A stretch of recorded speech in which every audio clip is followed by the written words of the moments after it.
They said people with only high school diploma are a disgrace to the company, so I should go home. My twin brother, Jack, who had gone to the company orientation, came back home after just 30 minutes. What's that? Who said something like that? The expression on Jack's face, who had been so excited about starting his professional life, was dark. He was holding back tears, trying to write his resignation letter. Leave this to me. You don't have to give up because of something like this. But how? Later, when the employees found out my true identity after I disguised myself as my brother, they turned pale. My name is Ryan. I live with my twin brother, Jack. After losing our parents in an accident, we've been supporting each other all this time. Today is a special day for us. It's the day Jack takes his first step as a working adult. On the breakfast table, there are the usual toast, fried eggs, and coffee. Jack, munching on the bread, started talking with sparkling eyes.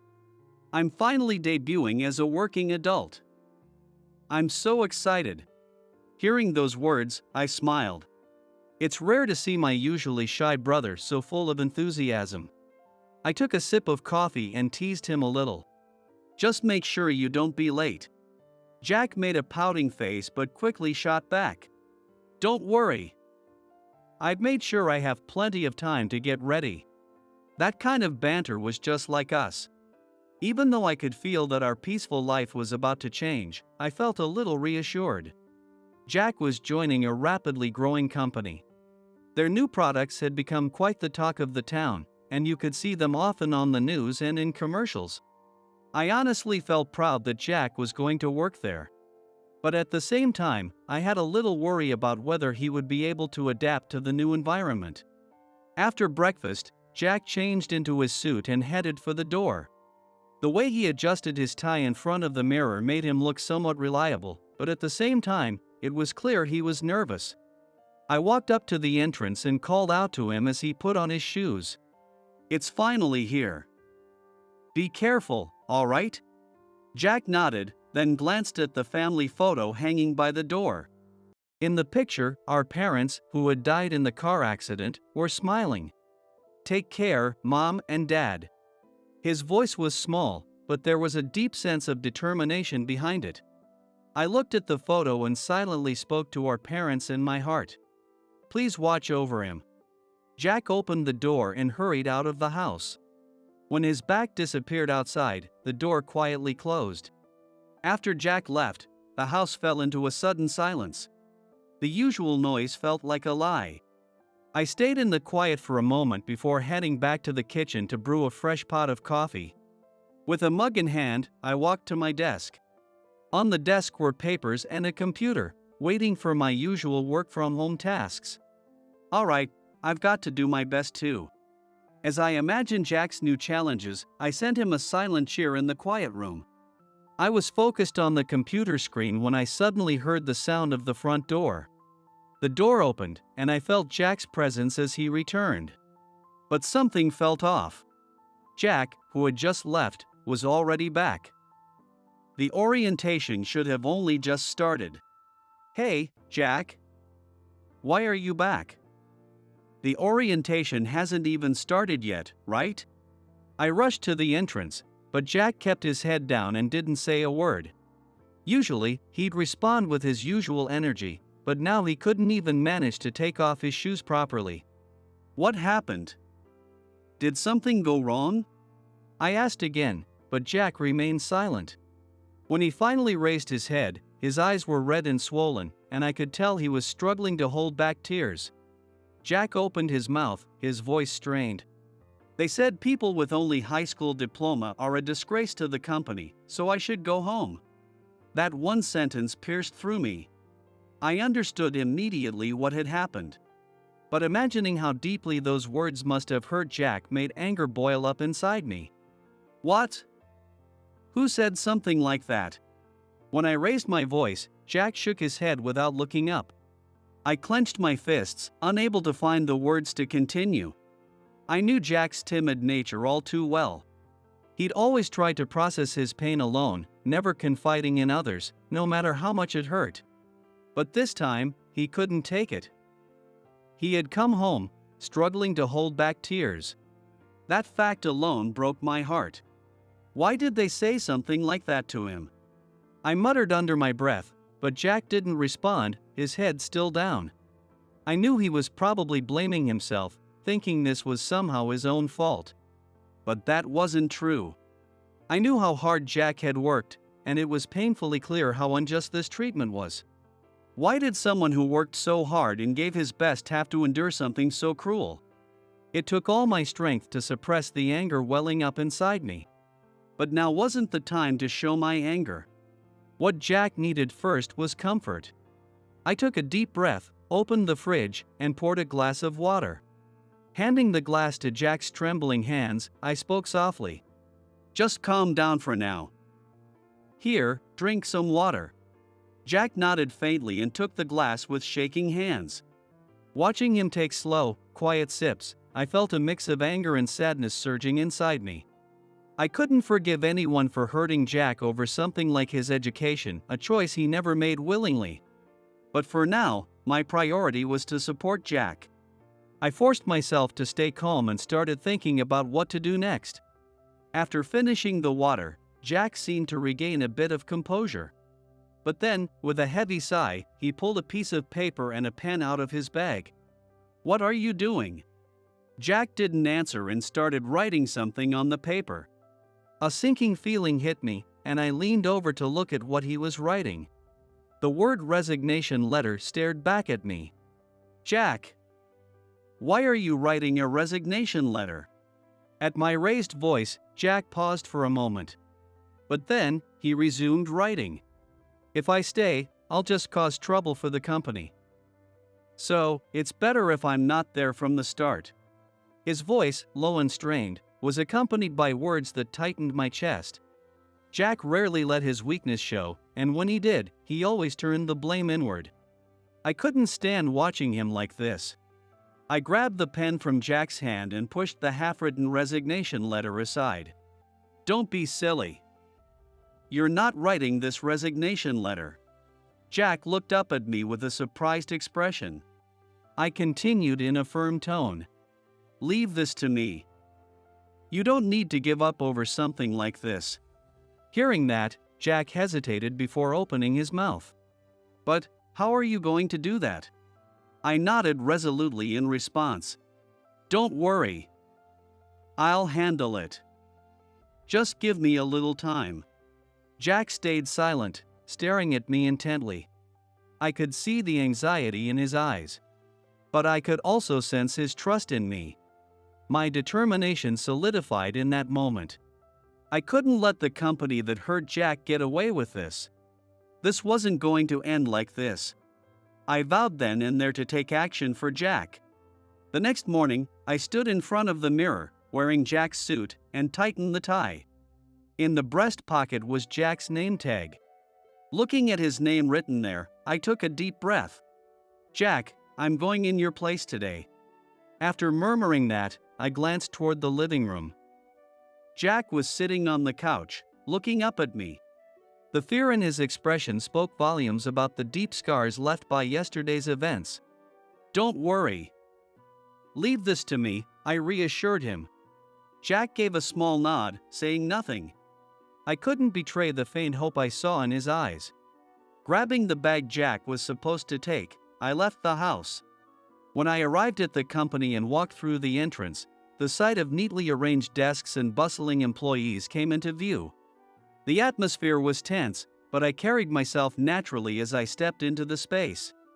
I remembered how much Jack had dreamed of working here. But that dream had been crushed on the first day, and I couldn't let that slide. I was here to uncover the truth in Jack's place. Just then, a voice from behind stopped me in my tracks. Well, what's happening? I thought you wouldn't be coming back." I turned to see a middle-aged man in a suit standing there. He wore a faint smile and looked at me with a condescending gaze. His expression was a mix of mockery and disdain, impossible to ignore. Nearby employees passing by whispered to each other, "There goes Greg again. He's always got some snide remark for new hires." Hearing that, I immediately realized this man, Greg the manager, was the one who had hurt Jack. Well, I'll give you credit for coming back. I guess even high school graduates have some guts. His words made me clench my fists, struggling to keep my composure. There was no doubt now, this man was the one who had said those cruel things to Jack. But blowing up here wouldn't change anything. I needed to fully understand the situation first. Taking a deep breath, I responded calmly. "Good morning. I apologize for any inconvenience I caused." Greg smirked faintly, gave a curt nod, and walked away. But his attitude and words only strengthened my resolve. So, this is the guy. There's no way I can let this go.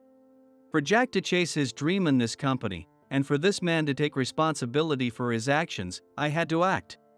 First, I needed to blend in as Jack. I'll become Jack and uncover the truth about this company. I told myself that and stared at Jack's name on the badge. I didn't know what lay ahead, but I resolved to take this step for Jack. Without even having time to process the incident with Greg, I headed to the desk assigned to me. But even on the way there, Greg's sneering remarks didn't stop. "All right, rookie. Make sure to work hard like a proper high school graduate." Every time Greg spoke, the surrounding employees would glance briefly in my direction before quickly averting their eyes. It was as if they were shrinking away, deliberately avoiding his gaze. That bizarre atmosphere made it painfully clear how much Greg's presence affected the entire workplace. I clenched my fists, holding back my anger as I arrived at the designated desk. Shortly after I sat down, Greg started addressing the entire department. It was the morning meeting. The topics centered around performance and future goals, but his tone was intimidating, almost suffocating. "Everyone, make sure you deliver results. This isn't a place where you can get paid for slacking off." None of the employees said a word. They simply nodded in silence. Watching this scene, I felt anger boiling up inside me again, but I couldn't let my emotions show. After the meeting ended and everyone began preparing for their work, a man sitting at the desk next to me spoke to me. "You're Jack, the new hire starting today, right?" His calm, kind voice gave me a sense of relief. The man, with a friendly demeanor, smiled as he introduced himself. "Yes, that's me. Nice to meet you. My name's Mark. I've been assigned as your mentor starting today. If you have any questions, feel free to ask." Hearing that, I felt some of the tension in my shoulders ease. At least this man seemed to be different from Greg, someone I could rely on. But that brief moment of calm didn't last long. Greg, noticing Mark and me talking, chimed in once again. "Ah, two high school grads together. Perfect. Make sure you both pull your weight." Mark's expression darkened for a brief moment but quickly returned to a smile. He leaned slightly toward me and whispered in a low voice, "Don't worry about Greg. That's just the way he is." His voice carried a hint of exhaustion. So, even Mark has been on the receiving end of Greg's treatment. I noticed the fatigue hidden behind Mark's cheerful facade and realized that Greg's toxic influence extended far beyond Jack. The real problem with this company. I need to dig deeper. Determined to understand the root of the issue, I focused on settling into my role. Mark patiently guided me through my first day. He patiently taught me each task step by step. When I asked questions, he never showed a hint of annoyance and carefully chose his words to make everything easy to understand. It left a strong impression on me. "This is your main task for now. It might seem tough at first, but you'll get the hang of it." His words carried encouragement, a stark contrast to Greg's cold demeanor. Whenever I stumbled or hesitated, Mark stepped in to help without a trace of irritation. "Take your time. Every new hire starts off this way." Mark's kindness gradually eased my nerves. After a while, Mark's expression grew serious. He turned to face me directly. "Are you okay? Don't worry about Greg, I'll protect you from him. Just focus on learning the job." His words carried a strong resolve, reinforcing his role as a dependable mentor. I bowed my head instinctively. Thank you. That really means a lot to me. Mark nodded with a soft smile, but I couldn't help noticing a shadow behind that smile. I observed Mark more closely. Although he outwardly appeared upbeat, his slouched posture and occasional distant stare revealed a deep-seated exhaustion. This guy, he's really pushing himself, isn't he? I wanted to say something, but before I could, Mark resumed explaining the tasks, so I held my tongue. Mark, despite being under Greg's thumb, continued doing his job while also shielding me as a new hire. His attitude was admirable, but at the same time, it made me worry about him. It's not just Jack. There are others here suffering too. I began to feel an even stronger sense of responsibility, not just to help Jack, but to protect the people in this workplace who were enduring so much. As I observed Mark's diligence, I couldn't shake a question that kept surfacing in my mind. Why would someone as capable and responsible as him stay under someone like Greg? Mark, why do you keep working at this company? Haven't you ever thought about leaving for somewhere else? It might have been an abrupt question, but seeing my serious expression, Mark paused thoughtfully before answering. To be honest, I've thought about it many times. But I'm a high school graduate too. I gasped at his words. Like Jack, Mark's educational background might have limited his career options. In this industry, education often defines how people see you. It's not easy to find opportunities as a high school graduate. He continued with a faint, bitter smile. And, well, I'm not exactly exceptional. I've always felt I just had to hang on here somehow. His tone carried a hint of self-deprecation, which was hard to ignore. Plus, I have a family. His voice grew heavier with that admission. I've got a wife and a little kid. Right now, taking care of them is my top priority, so I can't just up and quit. His eyes reflected a mix of exhaustion and deep responsibility toward his family.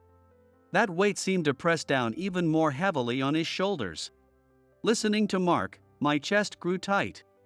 I deeply respected his determination to endure for his family, but I couldn't ignore the toll it was taking on him. To put up with someone like Greg, just to support his family. This guy must be under so much pressure. Mark had likely been suppressing his own feelings, enduring silently, to provide for those he loved. But imagining the sacrifices he must have made brought an unbearable sadness over me. That's incredible. I don't think I could handle it, I said honestly. You don't have a choice when you've got a family. That's just how it is. Mark replied with a weary smile. But then, what he said next completely caught me off guard. Still, you can't let people like Greg walk all over you forever, right? With that, Mark opened his desk drawer and pulled out a small recorder. This? It's recordings of Greg's problematic comments over time. I've been collecting them for a while now. I was stunned by his revelation. Mark wasn't just enduring, he was quietly preparing to fight back against Greg. What do you plan to do with that? I asked, my voice barely steady. I haven't decided yet. But when the time comes, I'm hoping this might help change things, even just a little. His eyes held not only weariness but a glimmer of resolve. I quickly responded. Can you let me hear it? I want to know what he's been saying. Mark hesitated for a moment but, seeing my serious expression, finally nodded. All right. I'll play it for you. Just, don't be too shocked. He pulled a small recorder out from his desk drawer and pressed the play button. From the recorder came Greg's voice. Hey, don't screw this up, especially since you're just a high school graduate. That's why people like you are such a hassle. Well, lucky for you, I'm here. Otherwise, someone like you would have been fired a long time ago. You should be grateful. If you can't deliver results, it's better for the company if you just quit. You get that, right? Hearing those words, I was left speechless. At last, I understood the reason why Jack came home and uttered that one devastating sentence. If someone had to hear this every day, it would break anyone's spirit. So, what do you think? This is Greg's daily routine, Mark said. His words carried a weight that could be interpreted as both resignation and resolve. Even so, I understood why he had continued recording. I stared at the recorder, carefully choosing my words before speaking. And yet, you kept documenting it all. That's right. On my own, I couldn't do much. But with this, I thought I might be able to speak up when the time comes. Mark gave a wry smile and put the recorder back in his pocket. His profile revealed a determination not just to endure, but to try and change the situation, even if just a little. I took a deep breath, replaying Greg's words in my head. Thinking about how much humiliation Mark must have endured and how much Jack had been hurt on his first day made my chest tighten. As long as someone like Greg is in charge, this company has no hope of getting better. Greg wasn't just an individual problem, he was a symbol of the deep-rooted issues plaguing this workplace.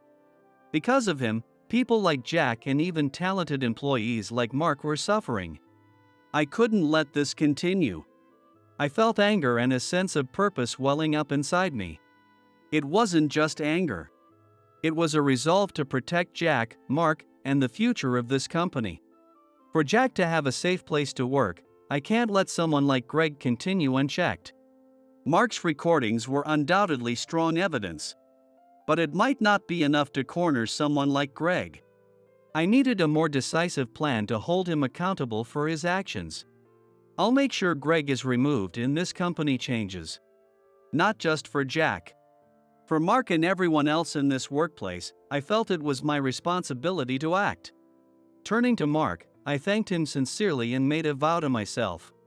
I'll create a place where Jack can return and work without fear. To do that, I'll be the one to change this situation. With that resolve burning inside me, I began calmly planning my next steps. The real battle was just beginning. After finishing my conversation with Mark, I waited for the right moment and stepped away from my desk. In the office, employees were busy answering phones and moving around with documents in hand.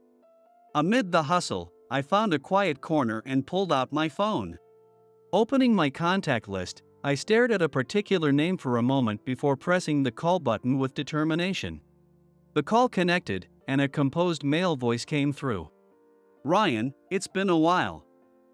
What's going on?" The voice belonged to someone I had worked with in the past. He was now a major shareholder in this company, with significant influence. "Sorry for the sudden call. Do you have a moment to talk?" "Of course. Tell me what's going on." I briefly explained the situation, detailing Greg's problematic behavior. I also mentioned the existence of Mark's recordings and described the toxic atmosphere in the workplace. "I see. That's something we can't overlook. Ryan, I trust what you're telling me." Hearing those words, I felt a wave of relief. He continued, "Leave it to me. I'll take action immediately." After the call ended, a mix of anticipation and nervousness filled me. I was confident that this step would be the catalyst for change. Before long, the atmosphere in the office seemed to shift momentarily. Looking up, I saw Greg approaching with a stern expression. Noticing this, the surrounding employees quickly averted their eyes and pretended to focus on their work. "Jack, I need to talk to you." With that one sentence, the tension in the room thickened even more. But I remained calm, standing up without showing any signs of nervousness. "It's starting to move." From Greg's demeanor and timing, it was clear that the major shareholder had taken action and sent instructions. This was the moment of truth, and I steeled myself for what lay ahead. Greg approached with a stern expression, glaring at me as he began to speak. "Jack, there's going to be an emergency shareholder meeting tomorrow. Not that it's any concern of a rookie like you." At those words, I felt a jolt of surprise inside. It hadn't been long since I'd called the major shareholder, yet things were already in motion. Greg, however, quickly smirked and continued in a tone dripping with sarcasm. Which means I'm going to be busy preparing for tomorrow. So, you're going to finish all of today's remaining work for me. His words sparked anger in me, but I knew I couldn't let it show. I needed to stay in character as Jack, responding calmly and professionally. Understood. Please let me know what needs to be done. Greg snorted mockingly and dumped a towering stack of paperwork on my desk before walking away. Do your best, high school graduate. As I watched him leave, I took a deep breath and turned my focus to the task at hand. Sitting down at my desk, I began tackling the mountain of paperwork, one document at a time.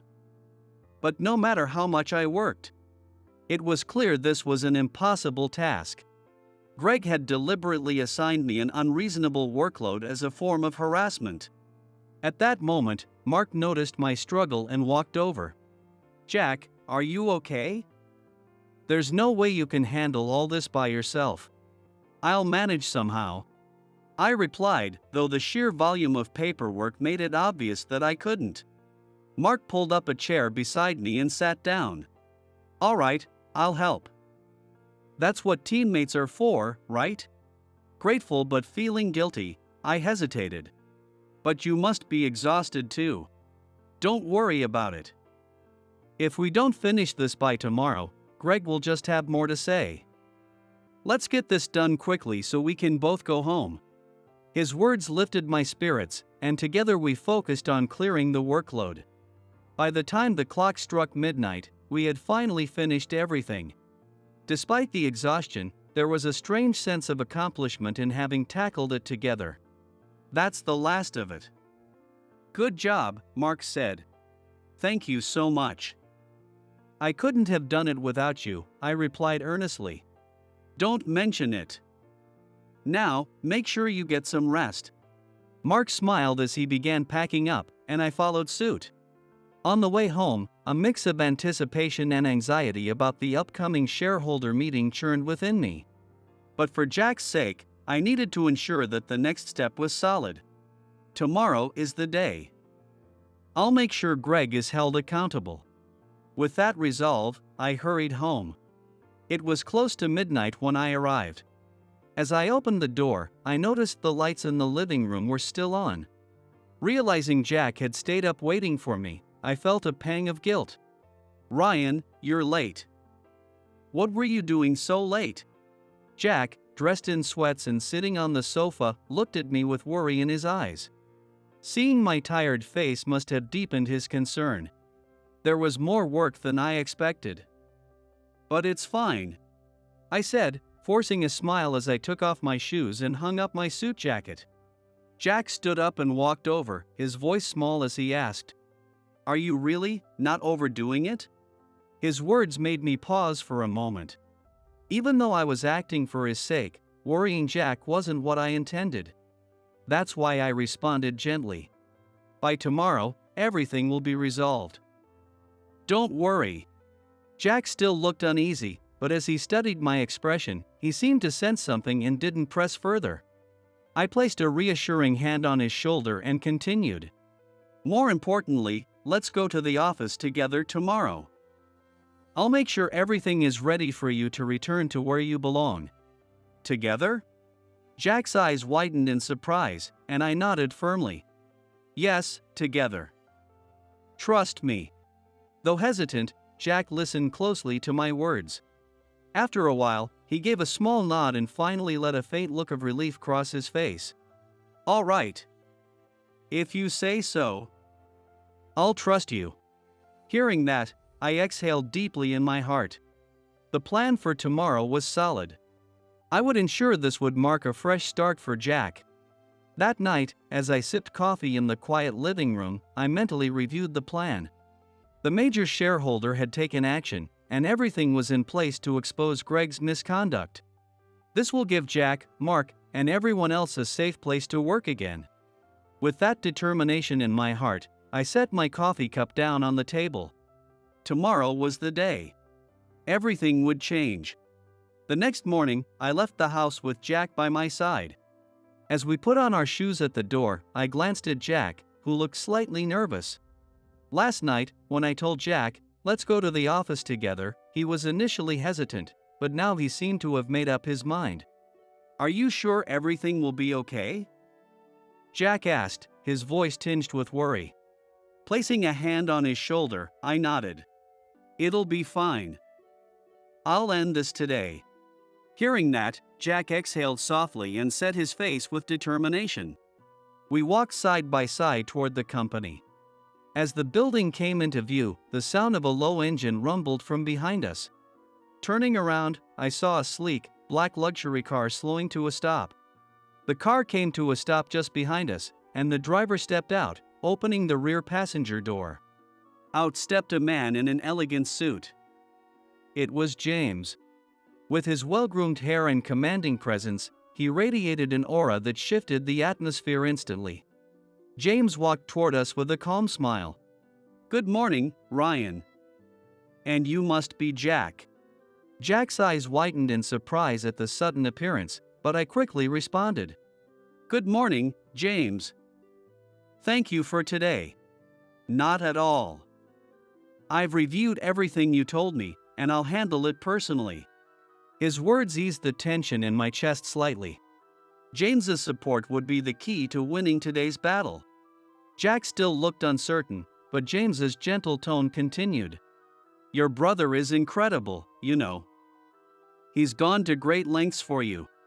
Jack averted his eyes briefly before giving a small nod. My brother always protects me. James nodded in satisfaction before leading us toward the company entrance. This day would undoubtedly become unforgettable for both of us. With James, we passed through the company entrance and made our way to the shareholder meeting venue. James's dignified stride naturally exuded authority, drawing surprised looks from employees as we passed by. The weight of his presence shifted the atmosphere in an instant. Beside me, Jack shrank slightly, overwhelmed, but I placed a reassuring hand on his shoulder and spoke. It's okay. Walk tall. Jack nodded slightly, straightening his back a little. As we walked down the hallway, the stares of employees began to gather on us. While they were undoubtedly surprised by James's presence, the sight of the two of us, looking so alike, seemed to draw even more attention. As we passed, I could hear whispers. Wait, isn't that James? Isn't that the new hire? And, are those two twins? The murmurs made me smile inwardly. I had expected to attract attention, and I knew this was the first step in driving the plan forward. Being noticed is part of the plan. Don't let it bother you, I said to Jack. Hearing this, Jack seemed to relax a little, matching my stride as we continued toward the venue. When we arrived at the shareholder meeting room, several employees and executives were already present. The room buzzed with quiet tension, the atmosphere thick with anticipation. As my eyes scanned the space, they landed on Greg. At first, Greg didn't notice us, but gradually, his gaze shifted in our direction. When he finally saw us, his face twisted in shock. He looked back and forth between me and Jack, frozen in place, his voice cracking as he muttered. What the hell? Why are there two of them? Seeing his stunned reaction, I allowed myself a calm, confident smile. You'll understand soon enough.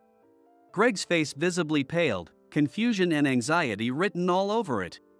I didn't miss a single detail as I, James, and Jack made our way to the shareholder seats. James led us to a section of the room where a long, polished table and luxurious chairs were arranged. As we took our seats, I could feel the intensity of the stares around us increase. Jack fidgeted uncomfortably in his seat, but I placed a steadying hand on his shoulder to reassure him. It's okay. From here on, leave everything to me. Jack nodded slightly, his gaze returning to the front of the room. James, seated beside us, watched as the remaining shareholders and executives took their places. Moments later, a voice announced the start of the meeting. From the podium, Mr. Anderson, the president, bowed deeply to the shareholders before speaking in a calm, measured tone. Thank you for gathering here on such short notice. Today, at the proposal of our major shareholder, James, We are holding an emergency shareholder meeting." A murmur spread through the room. Employees and executives alike seemed unsettled by the sudden meeting, while James watched the scene with calm composure. Mr. Anderson continued, quieting the room. "The purpose of today's meeting is to discuss the findings of an internal investigation and address the issues reported. Details will be shared by the individual James has chosen to present." At those words, every gaze in the room turned toward me. I felt Jack take a sharp breath beside me, but I stood up calmly and made my way to the podium. As I stood on the stage, I could feel the silence in the room grow heavier. Out of the corner of my eye, I saw Greg's eyes widen in panic, beads of sweat forming on his brow. This is it, the final stage. For Jack, for Mark, and for this company, I'll reveal the truth. I took a deep breath before speaking into the microphone. Thank you all for gathering here. Today, I'd like to report on a matter that requires immediate attention. The room grew even quieter as everyone held their breath. Looking over the silent crowd, I began to speak. First, I'd like to share what happened to my brother, Jack, during the recent orientation. A wave of murmurs spread through the room. Some executives, realizing Jack was seated among the shareholders, exchanged puzzled glances. During the orientation, Jack was told by Greg, "People with only high school diploma are a disgrace to this company. Go home." As a result, he was forced to leave the event. My words sent a ripple of shock through the room.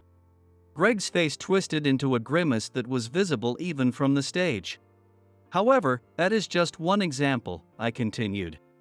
"Greg's inappropriate behavior wasn't confined to the orientation, it has been a regular occurrence."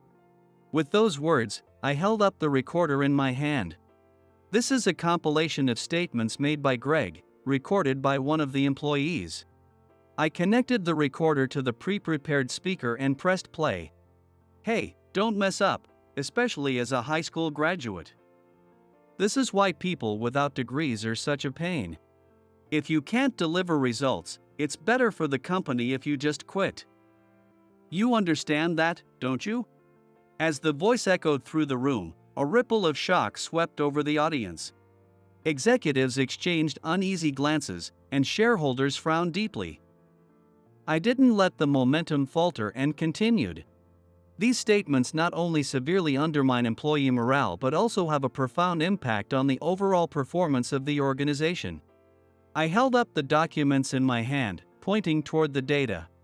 For the past few years, this company's sales have been declining, a fact we're all aware of. Could it not be argued that a deteriorating work environment is a contributing factor? A new wave of murmurs rippled through the shareholders. Many began flipping through their documents, while a few executives looked down in visible discomfort. From the stage, I could see Greg's face growing paler by the second. Greg wiped the sweat from his brow, his voice trembling as he struggled to form words. His speech was halting, and it was clear he couldn't hide his panic. Looking up at the stage with a frantic expression, Greg raised his voice in a desperate attempt to speak. This is all a misunderstanding. I don't remember saying any of that, and this recording could have been edited." All eyes in the room turned toward Greg. Desperately wiping away sweat, he scrambled to come up with excuses. Besides, these were just jokes. If the employees took them seriously, then that's their problem. His words only fueled the murmurs in the room, which now carried an air of disbelief. Remaining calm, I leaned toward the microphone and replied in a sharp, steady tone.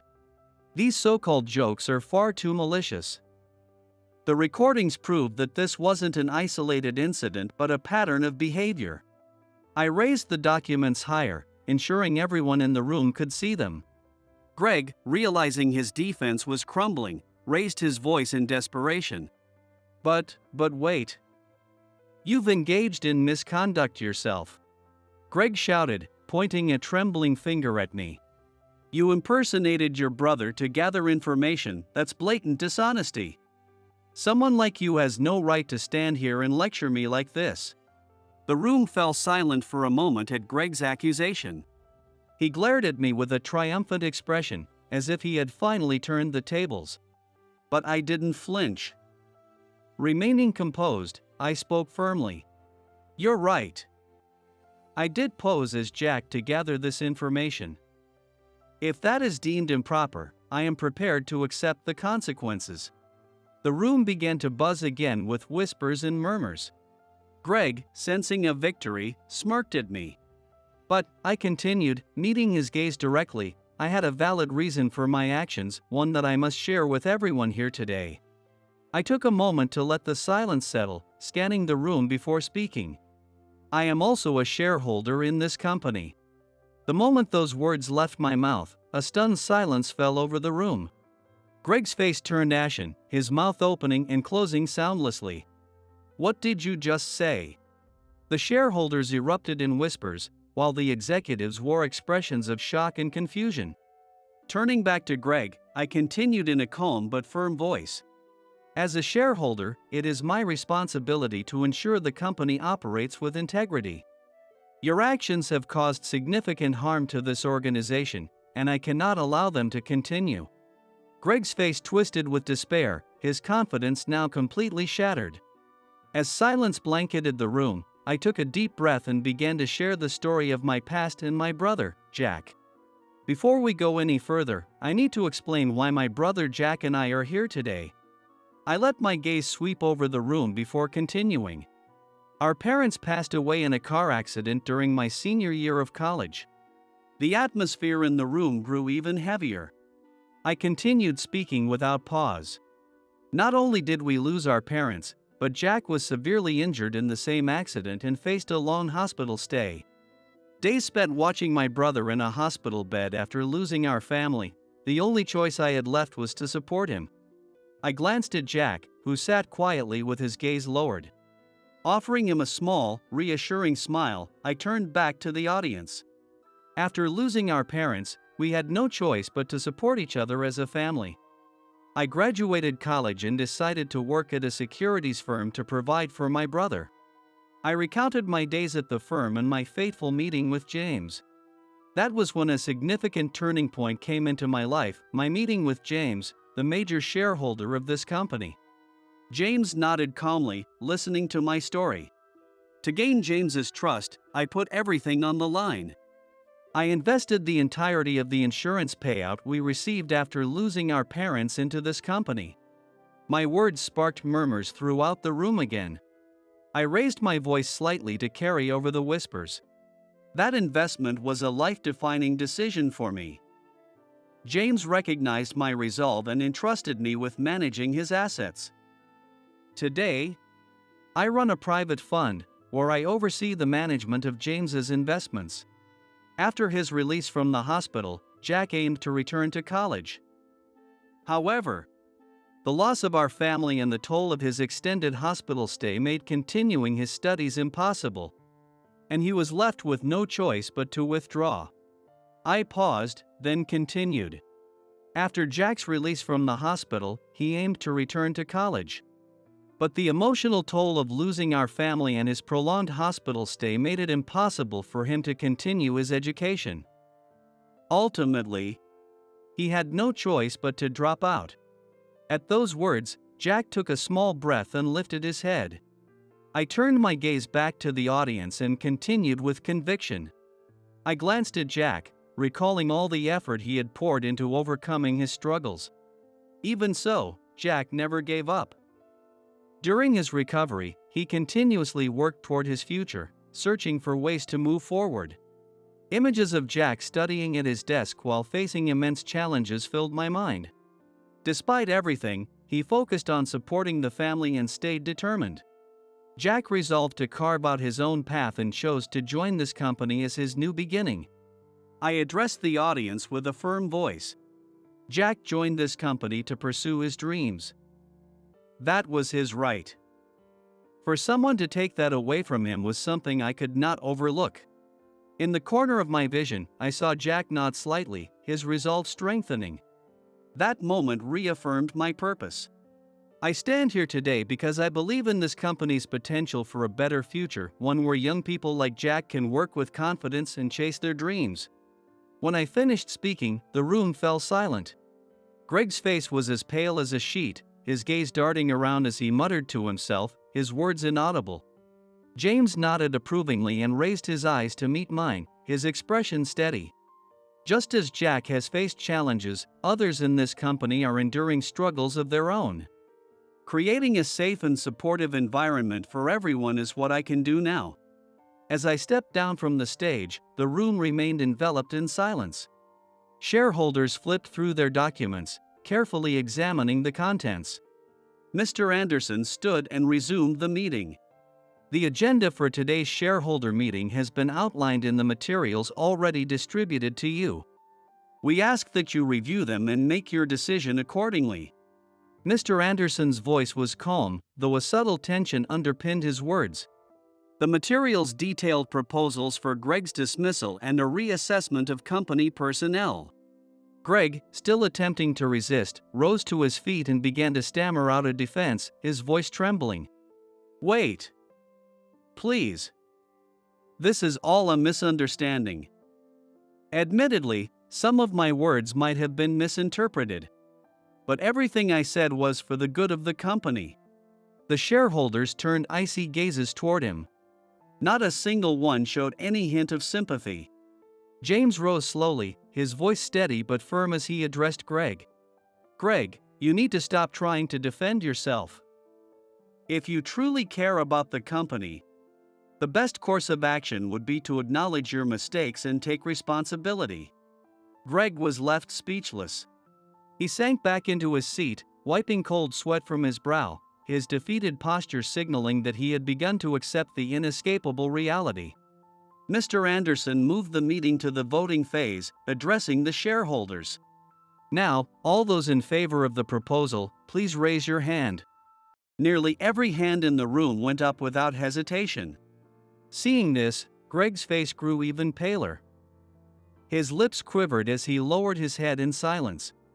Are there any objections? Not a single voice rose in dissent. Then, I hereby declare this proposal approved. We will proceed promptly with Greg's dismissal and the subsequent review of company personnel. A collective sigh of relief spread through the room. Jack gently tugged at my sleeve and whispered, "Thank you, really, thank you." I gave him a small nod and placed a reassuring hand on his shoulder. Greg was escorted out of the room, shoulders slumped. His once overbearing demeanor had completely crumbled, leaving him a pitiful figure. This marks the first step toward creating a workplace where Jack, Mark, and everyone else can confidently look to the future. I thought as I turned to James.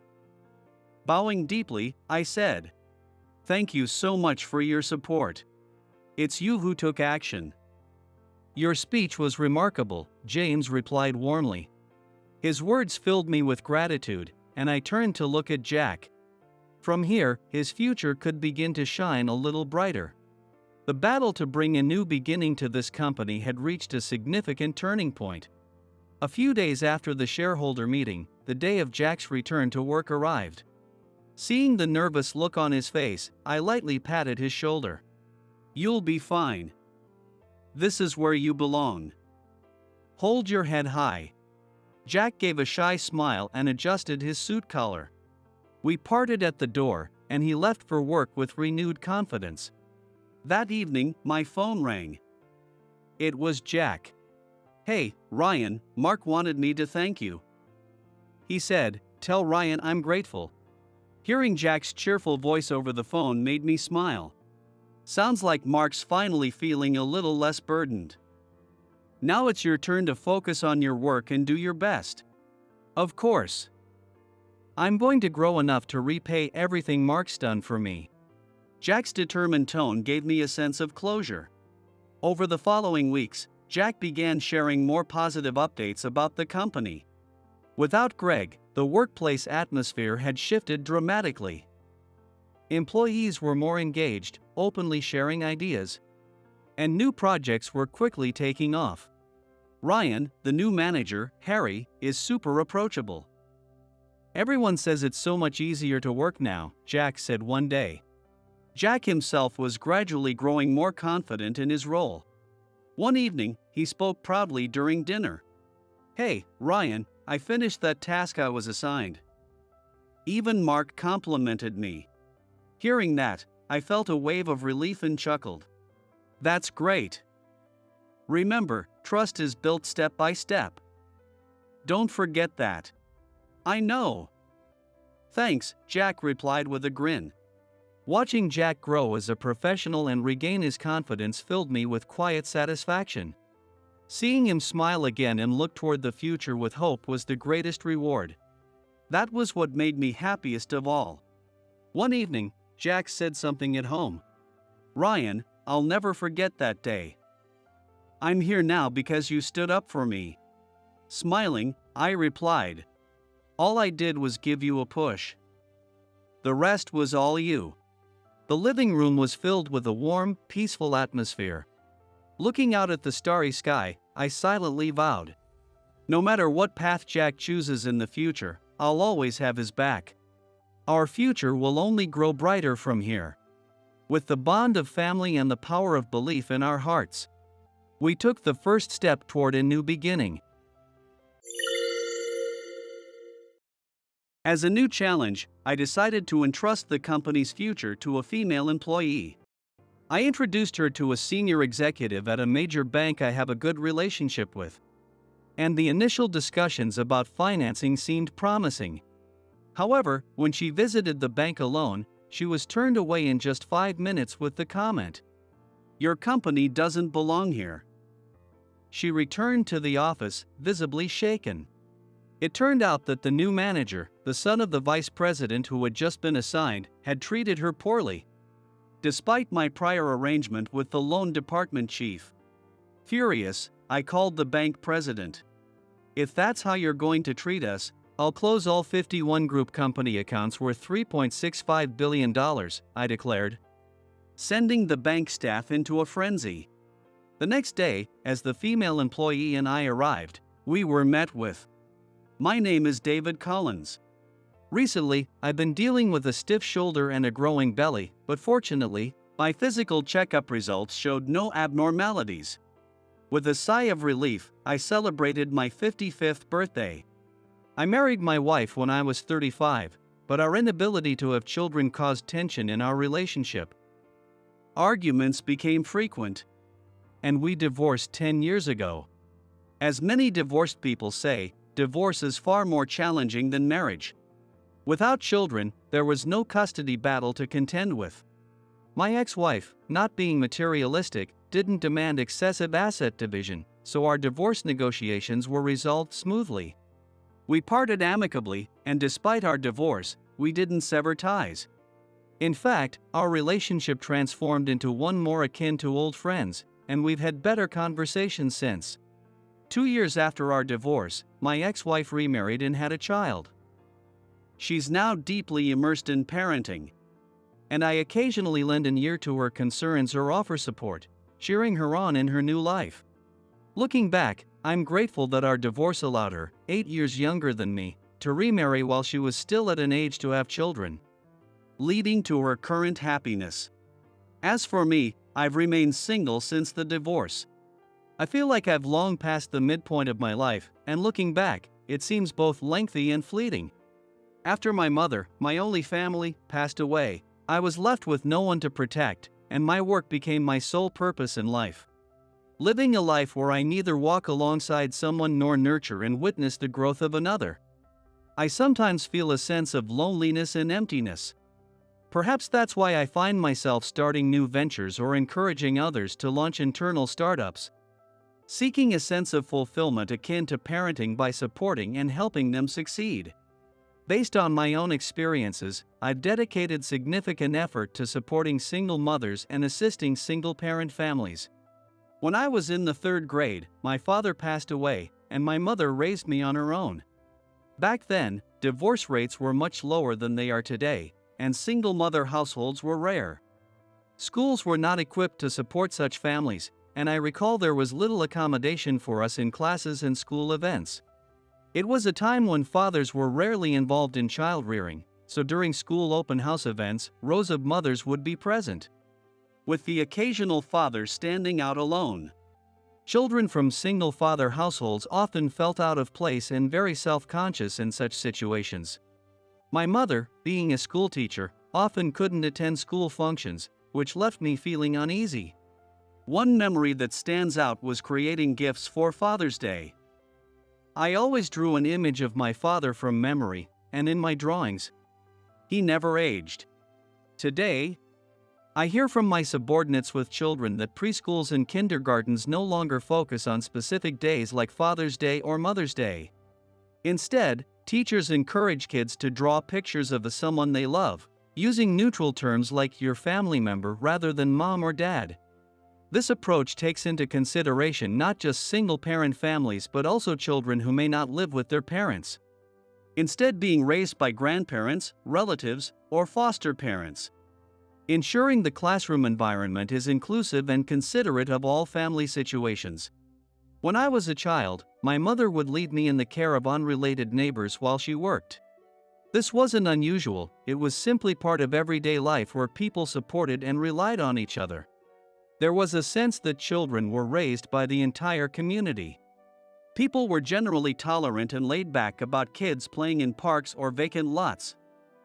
However, this came with a rougher side. A well-known strict neighbor might scold you, or a teacher might suddenly deliver a knuckle rap without warning. Among the children, there were no filters either. I recall being teased as the kid without a dad and encountering various unconscious forms of labeling that were casually accepted at the time. It was an era of both the good old days and the bad old ways, a time with its share of charm but also its share of outdated and hurtful practices. I think I was subtly hurt by being categorized as a child from a single-mother household. Saying that everyone is equal is far easier than achieving it. But I believe we must continue to promote inclusivity and break down emotional barriers. That said, I was raised in an environment far less sensitive than today's world. And I carried many ingrained stereotypes and was shaped by outdated practices from that era.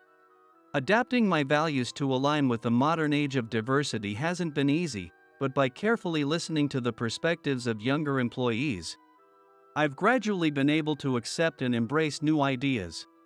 This led me to make a pivotal decision, to shift from a management style where I led from the top, to one that empowers others to take the lead. I decided to appoint someone who could truly understand and represent the needs of single-parent families. A female employee named Taylor.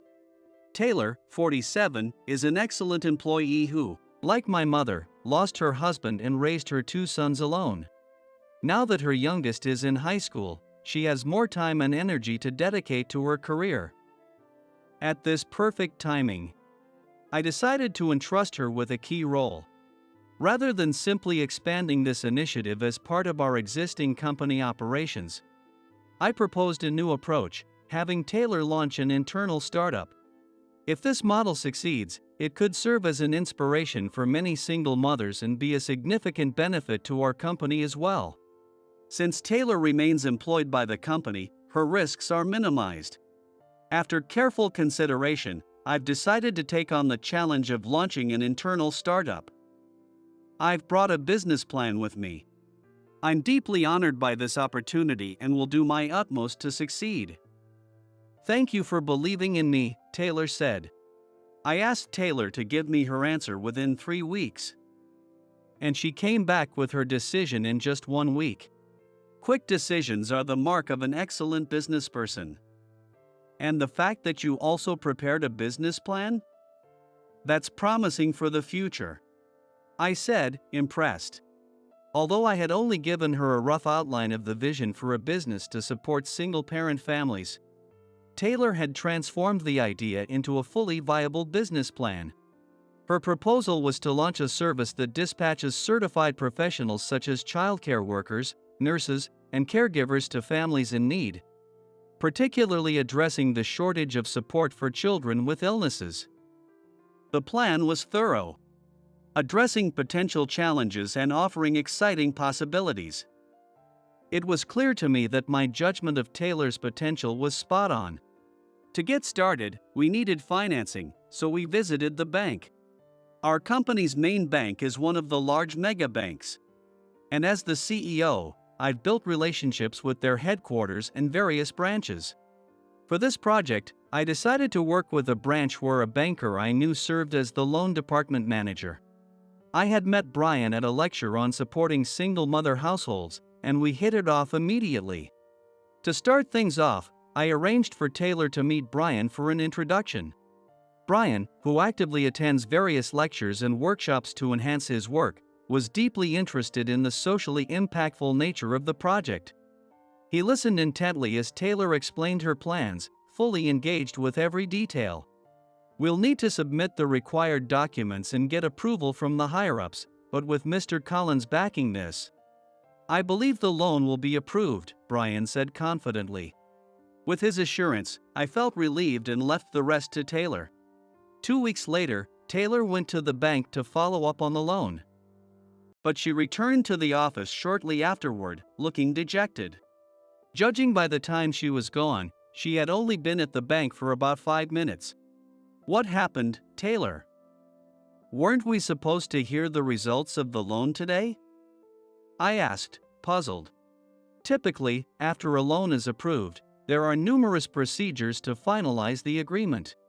Even with today's paperless systems, large loans like this require signing several documents, which takes time. But Taylor had returned almost immediately, her expression dark.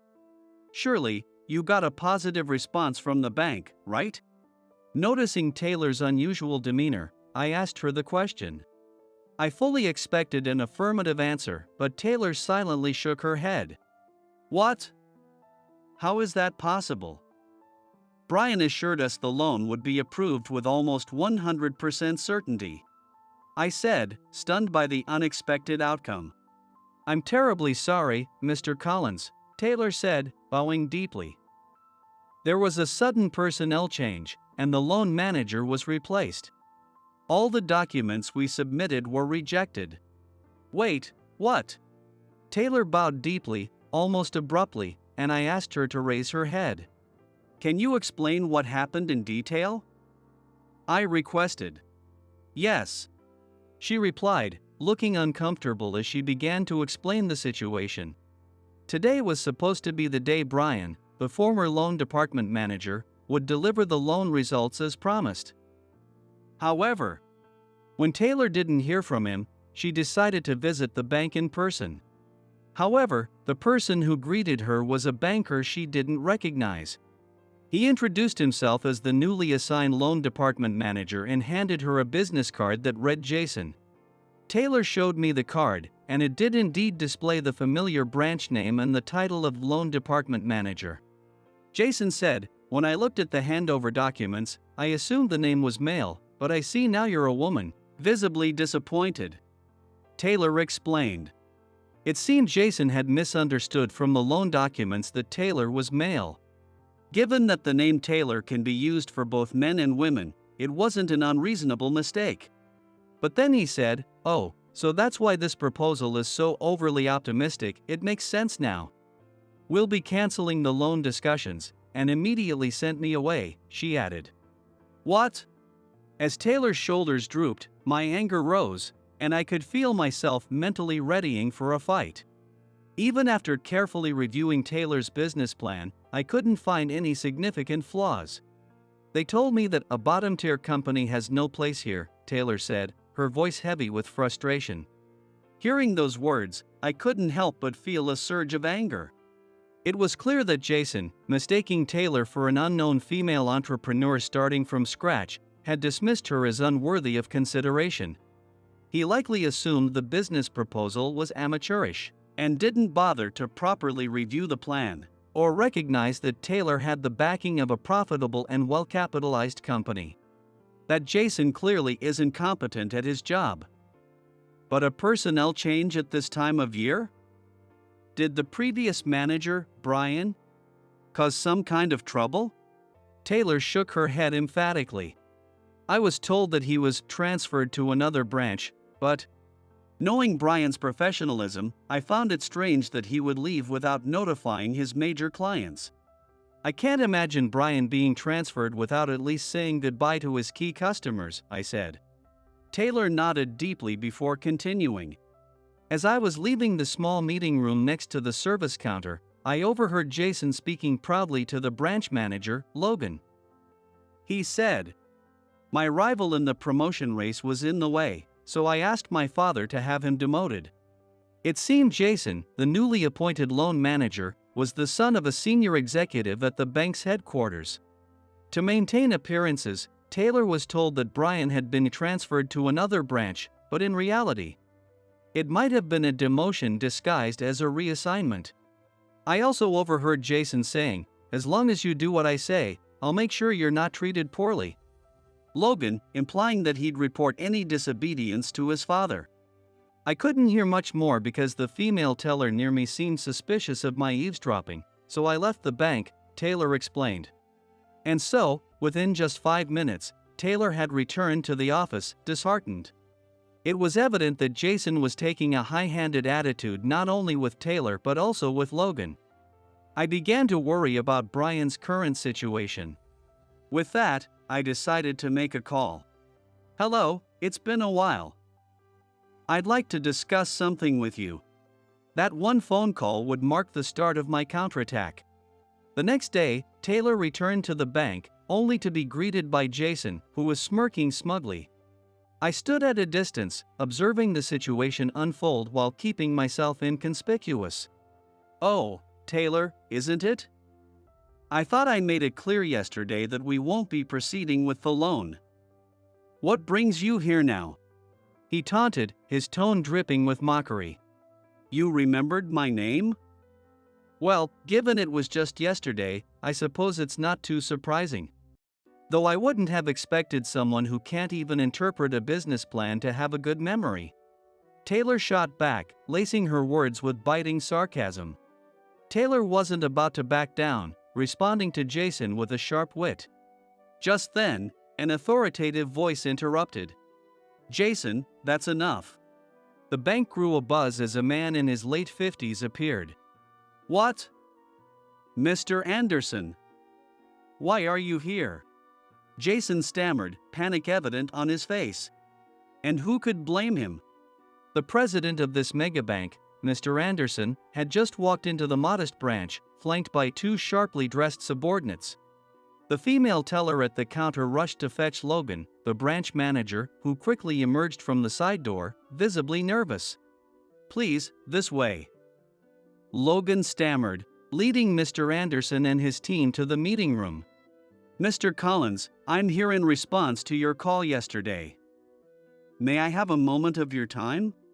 Mr. Anderson said this as he bowed slightly toward me, standing directly across from Logan. At that moment, everyone in the bank turned their attention to me. Jason, who had never met me before, looked visibly startled. Seeing the president of the bank, a man of such high rank, treating an older man like me with such respect clearly caught him off guard. I could almost see the thoughts running through Jason's mind. Who is this guy? As soon as I became the center of attention, Logan seemed to notice me for the first time. His eyes widened in surprise, and he gave a small, hurried bow. Of course, Logan and I had met several times before, but it was clear he had no idea I had a direct connection to Mr. Anderson. Our relationship had always been minimal. My dealings with this branch started because of Brian, whose character I admired after meeting him at a lecture. My interactions with Logan had always been indirect, mediated by Brian. It wasn't entirely Logan's fault for not knowing about my connection to Mr. Anderson. I had never flaunted it. And perhaps the bank's headquarters hadn't deemed this branch important enough to keep Logan in the loop on sensitive matters. I never imagined Mr. Anderson himself would come to discuss this matter, Logan said, still visibly shaken. As the president of a megabank, Mr. Anderson's schedule was undoubtedly packed. I could only imagine how many appointments he had to cancel to make this visit happen. Acknowledging his sincerity, I had already decided to withdraw my harsh declaration from the day before. However, for the sake of teaching Jason a lesson, I made sure to keep my expression stern. The scene had drawn attention from the bank's other customers, so we moved to a private meeting room. "Taylor, you don't need to worry about a thing," Just hold your head high," I whispered to her as we entered the room. Once everyone was inside, Mr. Anderson gestured for Taylor and me to take seats on the leather sofa while he sat across from us.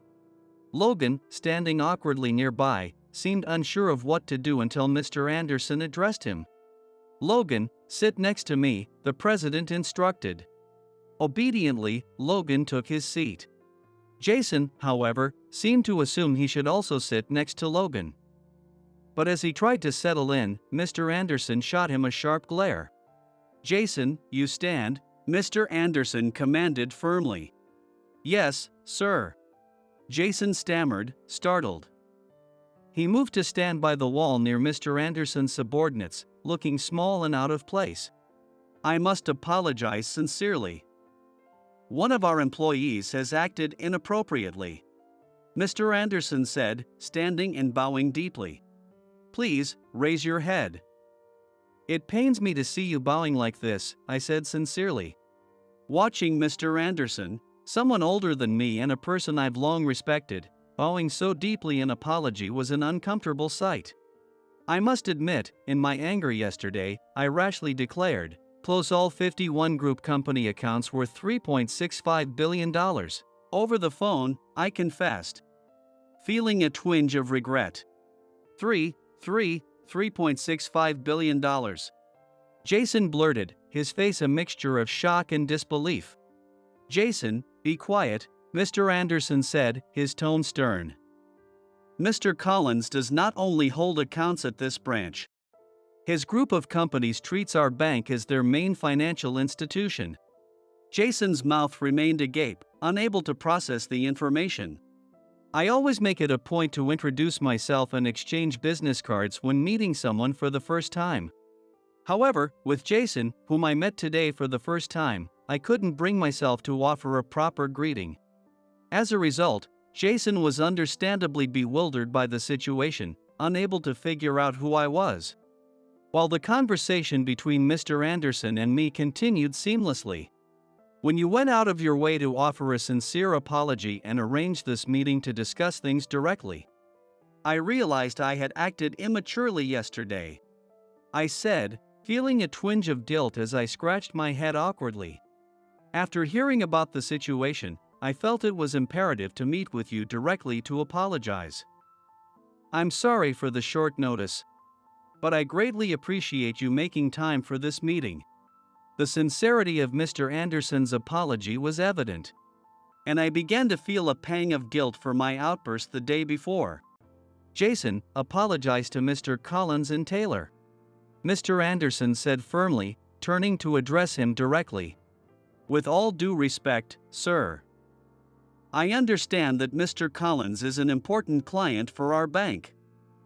However, I still believe my decision not to approve the loan for Taylor was the correct one. Even in this situation, Jason refused to admit his faults." "Jason, you did review the business plan I submitted before making your decision, didn't you?" Taylor asked directly. Jason, unable to offer a rebuttal, hung his head. From my perspective, it was clear he hadn't properly evaluated the business plan either. "Surely, didn't you dismiss the plan just because Taylor is a woman, without thoroughly examining its content or the business's potential?" I pressed further, cornering him.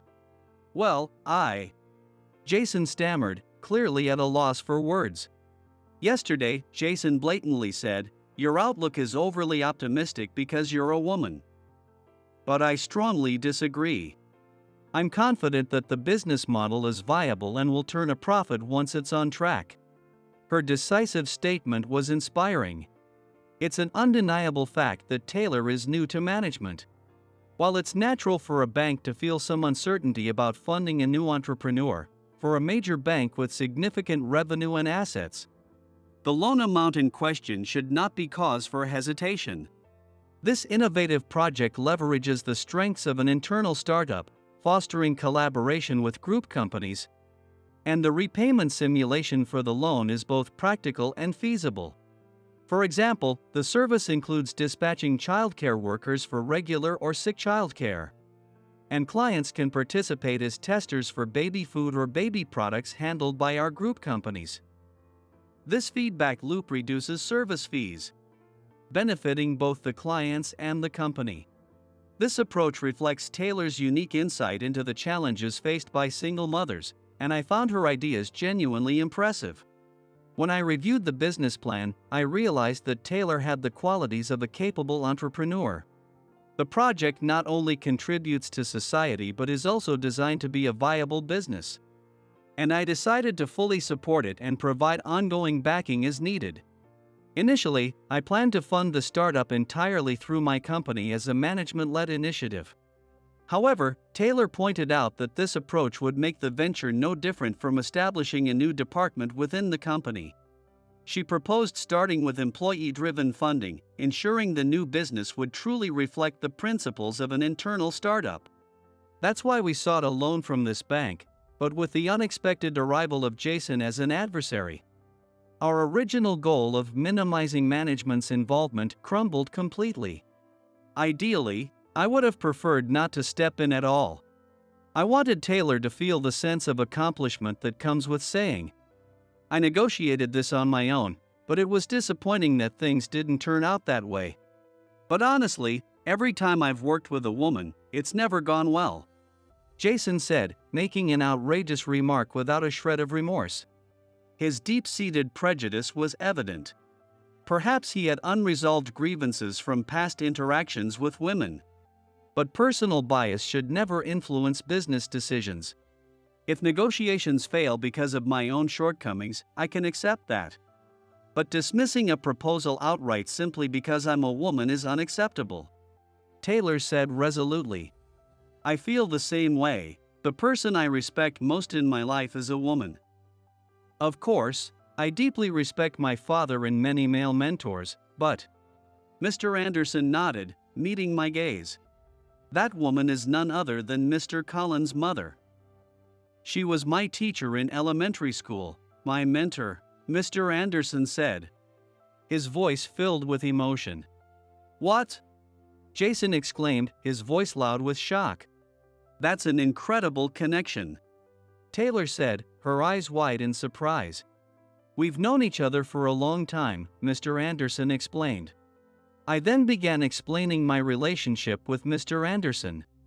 In fact, I've known him long before he became the president of the bank. As Mr. Anderson had mentioned, he was one of my mother's students during her time as an elementary school teacher. He had grown up in a wealthy household, but it was a turbulent one with strained marital relations between his parents. As a result, his childhood was often lonely and emotionally unstable. Mr. Anderson once told me that my mother had been the one to save him during those difficult years. While I don't know the details of what transpired between them, it was clear their bond went far beyond the typical teacher-student relationship. From my perspective, their connection was profound. Mr. Anderson respected my mother as his lifelong mentor and maintained contact with her even after graduation. Although they didn't meet frequently, they exchanged letters and postcards. And he visited her during significant milestones such as his middle school graduation and coming-of-age ceremony. To me, Mr. Anderson was like an older brother figure, someone I admired but wasn't particularly close to. My mother, however, was proud of her former student, who had become a successful banker. When I decided to leave my corporate job and start my own company, Mr. Anderson was the first person who came to mind for advice. My first business venture was blessed with favorable circumstances, including timing, luck, and talented partners, which allowed it to achieve stability faster than I had anticipated. Mr. Anderson's guidance played a significant role in that success.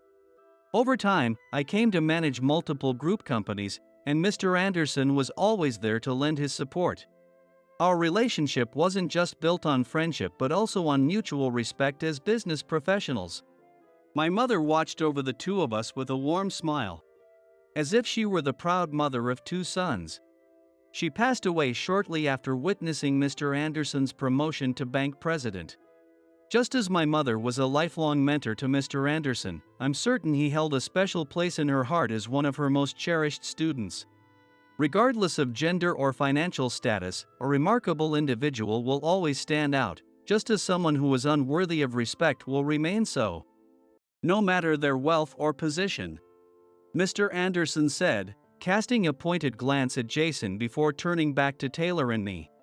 "The responsibility also lies with me for allowing such behavior from an employee. I will ensure that this arrogant and incompetent loan manager, who relies solely on being the son of an executive, is demoted," Mr. Anderson stated firmly.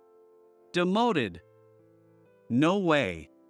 Jason shrieked, interrupting Mr. Anderson mid-sentence. It seems that Brian, the previous loan manager, was unfairly demoted at Jason's behest because he was seen as an obstacle. "Please look into this matter as well," I requested firmly. If someone as diligent and sincere as Brian had been treated unjustly, it was something I couldn't tolerate. I asked Mr. Anderson to investigate the situation. "Of course. I will launch an investigation immediately and take appropriate action. It's deeply regrettable that such arrogant behavior was allowed to persist under my watch," Mr. Anderson responded, his tone filled with genuine remorse. Mr. Anderson looked visibly apologetic.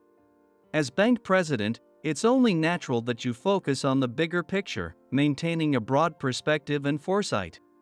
It's understandable that you wouldn't get involved in minor incidents. I should be the one apologizing for making such a fuss yesterday," I said, acknowledging my own misstep. The root cause of this entire situation was my reckless outburst over the phone, which had forced the bank's president to attend this meeting in person. For that, I felt deeply remorseful. "Well, it's been a while since I've seen this fiery side of you, David. Honestly, if it weren't for moments like these, I wouldn't have had the chance to cancel unnecessary meetings and pointless gatherings.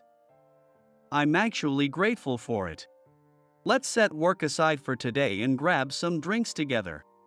At that moment, he was less the president of a megabank and more the kind-hearted older brother figure I remembered. "What a wonderful relationship," Taylor said with a gentle smile, her expression filled with warmth. Her expression carried a warmth that reminded me of my mother, brimming with maternal affection. "I wish you all the best in this new adventure, Taylor. And Logan, I'm counting on you," Mr. Anderson said before leaving with his team, flashing a bright smile as he exited the room. "Wait. Please, listen to me," Jason cried, wedging himself through the closing door in a desperate attempt to chase after Mr. Anderson. The rest of us silently watched him go, leaving the room in an almost eerie calm, like the stillness after a storm. After a long pause, Logan, who had been quietly observing the situation, stepped forward to take charge of the room once again. "I believe the loan manager position will be vacant for a while, so I'll handle this matter myself," Logan said, taking on the responsibility of directly managing Taylor's loan discussions. A few weeks later, Brian, who had been unfairly demoted by Jason, was reinstated at the branch. When Brian expressed his gratitude to me, I told him there was no need to thank me. "This was simply the recognition of your capabilities, not something I made happen," I said.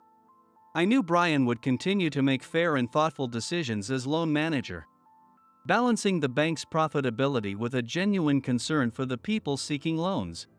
2 months later, Taylor officially launched her company as its CEO, successfully securing the necessary funding.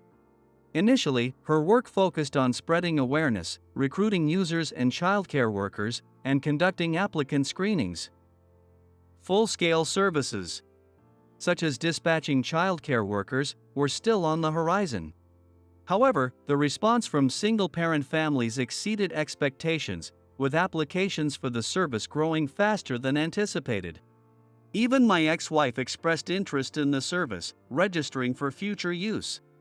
This service aims to support not only single-parent households, dual-income families, and those managing both caregiving and childcare simultaneously, but also to provide a reprieve for solo parents needing a break. Taylor is fully committed to making it a service that brings joy to a broad range of users.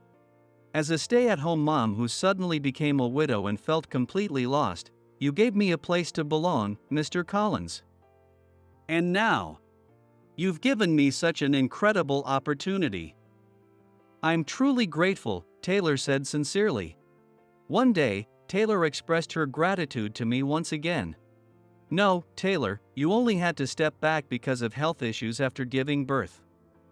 Before that, you were thriving at a major corporation. Having someone as talented as you join us was a stroke of luck for our company. I replied honestly. I had always wanted to support single-parent families through meaningful initiatives. But seeing it come to fruition in such an outstanding way was largely thanks to Taylor's efforts. I genuinely felt that entrusting Taylor with the first internal startup project had been the right decision. Mr. Collins, your ex-wife also registered as a user, right? You seem to still get along well with her. Don't you feel jealous of her new husband? Taylor asked, catching me completely off guard. No, not at all. I have no lingering feelings, so I don't feel any jealousy toward her husband. On the contrary, I'm glad she became a mother after we parted ways, I replied. To me, my ex-wife's child feels like a relative. While I'm not directly involved in raising them, I see them as someone I want to quietly cheer on and watch grow from afar. You're so kind, Taylor said softly. Then, after a slight pause, she added with a flushed face, I find myself feeling jealous of your ex-wife. What? I exclaimed, completely stunned. Taylor looked down, her face flushed to her ears. Was this a confession of love? I took a deep breath to calm my racing thoughts. Perhaps there was a future where Taylor and I could walk together as partners, both professionally and personally. For the first time in years, my heart felt light and hopeful. I didn't know where our relationship would go, but for the first time, I was looking forward to a tomorrow that might not revolve solely around work. You're the president of Brown Construction, aren't you? Pay $3 million or choose to meet your end. On a deserted street, 10 gang members swarmed around the car I was driving. In the back seat, Mr. Brown, the president of Brown Construction, was trembling in fear. There's no way I can pay $3 million. I'm only the president in name. My wife handles all the finances. Oh, I see. So you really want to die that badly? Fine, I'll grant your wish. Gang members began pounding on the car doors. As they started hitting the driver's side window, my patience snapped, and I called out to them through the glass. Hey, rookie! Don't you know who I am? I glared at one of the gang members, exuding intimidation. Hearing my voice, a man who seemed to be giving them orders walked around the car and peered into the driver's side window. Oh, it's you, Kyle. What are you doing here? Don't what are you doing here, me, David. Still not walking the straight path, huh? Is this some kind of order from your boss? David and I went to middle school together, so you could say we're childhood friends. When he saw me, he looked extremely uncomfortable. My name is Kyle. I'm 40 years old. I work as a chauffeur for the president of Brown Construction. My mornings start early. I get up at 5 a.m., take about an hour to get ready, and head to the parking lot where the car is stored. The black luxury car is always spotless. I brush off any dust before getting into the driver's seat. My first destination is the Brown family's residence. Brown Construction is the largest construction company in the region. Just recently, the previous president passed away, and the current president, Mr. Brown, who was his son-in-law, took over. Right as he became the new president, the company started working on urban development near the train station, involving the construction of a high-rise condominium. This led to tactics resembling land sharks as they began buying out the properties of longtime residents. Until now, Brown Construction had been deeply rooted in the community and enjoyed a good reputation. But after Mr. Brown became president, he jumped at the prefecture government's proposal without hesitation. The prefecture's development plan was quite aggressive, and as the central figure in it, Brown Construction faced growing criticism from all sides. I've worked honestly all my life, and now, at this age, I'm being forced out of my home. What Brown Construction is doing is nothing but land sharking. Where did the old Brown Construction go? The residents' complaints showed no signs of stopping. One time, someone who recognized our car as Mr. Brown's even threw an egg at the windshield. While some people benefited from the urban development, those losing their land were outraged. When I arrived at the Brown residence, the first person to greet me was the president's wife, Rachel. "Good morning." "Thank you as always. Here's today's schedule." "Got it." Rachel handed me the schedule notebook, and I slipped it into my pocket. Although Mr. Brown had a female secretary named Sarah, the daily timetable was always handed over by Rachel each morning. As I exchanged a few pleasantries with Rachel, who always wore a pleasant smile, Mr. Brown appeared, ready to leave. As usual, Rachel saw him off, and I quietly started the car. The vehicle weaved through roads in the middle of urban development. Soon, this entire area will be known as Brown Hills. That's the kind of achievements we've accomplished, Mr. Brown said with a satisfied smile, and I glanced at him in the rearview mirror and gave a vague nod. That's true. Today, instead of heading to the main office, we were scheduled to visit a client's branch office. With construction happening everywhere, many roads are blocked off. I took a slight detour, heading through a mountain road before returning to the highway to ensure we'd make it on time. After about 30 minutes, we arrived at the branch office. Waiting at the entrance was Sarah, dressed in a gray suit. "Good morning, Mr. Brown. We just received a call from Blackwood Industries. We'll head there next for a meeting." Sarah joined Mr. Brown in the back seat. After checking that everyone had their seatbelts on, I slowly pressed the accelerator and started driving. The meeting with Blackwood Industries went smoothly. Thanks to Mr. Brown's aggressive methods, more and more land was becoming available for development, which pleased those involved in the construction work. The previous president always made excuses, saying things like, "We have to consider the lives of the residents." Because of that, land acquisition never progressed. It's been such a relief since Mr. Brown took over. Thank you. Let's all work together to build a Brown Hills that can rival any city. This is the era of regional development. When we returned to the car, Sarah flashed a cheerful smile and spoke to Mr. Brown. "Mr. Brown, you haven't had breakfast yet, right? Shall we stop by a hotel on the way and have a meal?" "Good idea. Let's do that. The usual city hotel should be fine, right? I don't mind where." "Let's go wherever you prefer, Mr. Brown." Parking the car in the city hotel lot, the two of them entered through the main entrance, keeping a bit of distance between them. Mr. Brown always booked a room at the hotel under the pretext of having breakfast with Sarah. He claimed it was because he preferred the quiet of room service. Once checked in, they usually wouldn't return for about 2 hours. I reclined my seat slightly in the car and let out a deep sigh. The previous president was an incredible person, so why did he choose a man like Mr. Brown as his successor? Rachel, the president's daughter, didn't marry Mr. Brown out of a grand love story. From what I've heard, they met through an arrangement encouraged by the previous president and progressed to marriage. Rachel had been highly capable since childhood, and many believed she was destined to become the next president of Brown Construction. Knowing Rachel's personality well, I've always thought she would make a much better president than Mr. Brown. Mr. Brown wasn't even a longtime family member of Brown Construction, and he was just one of the employees.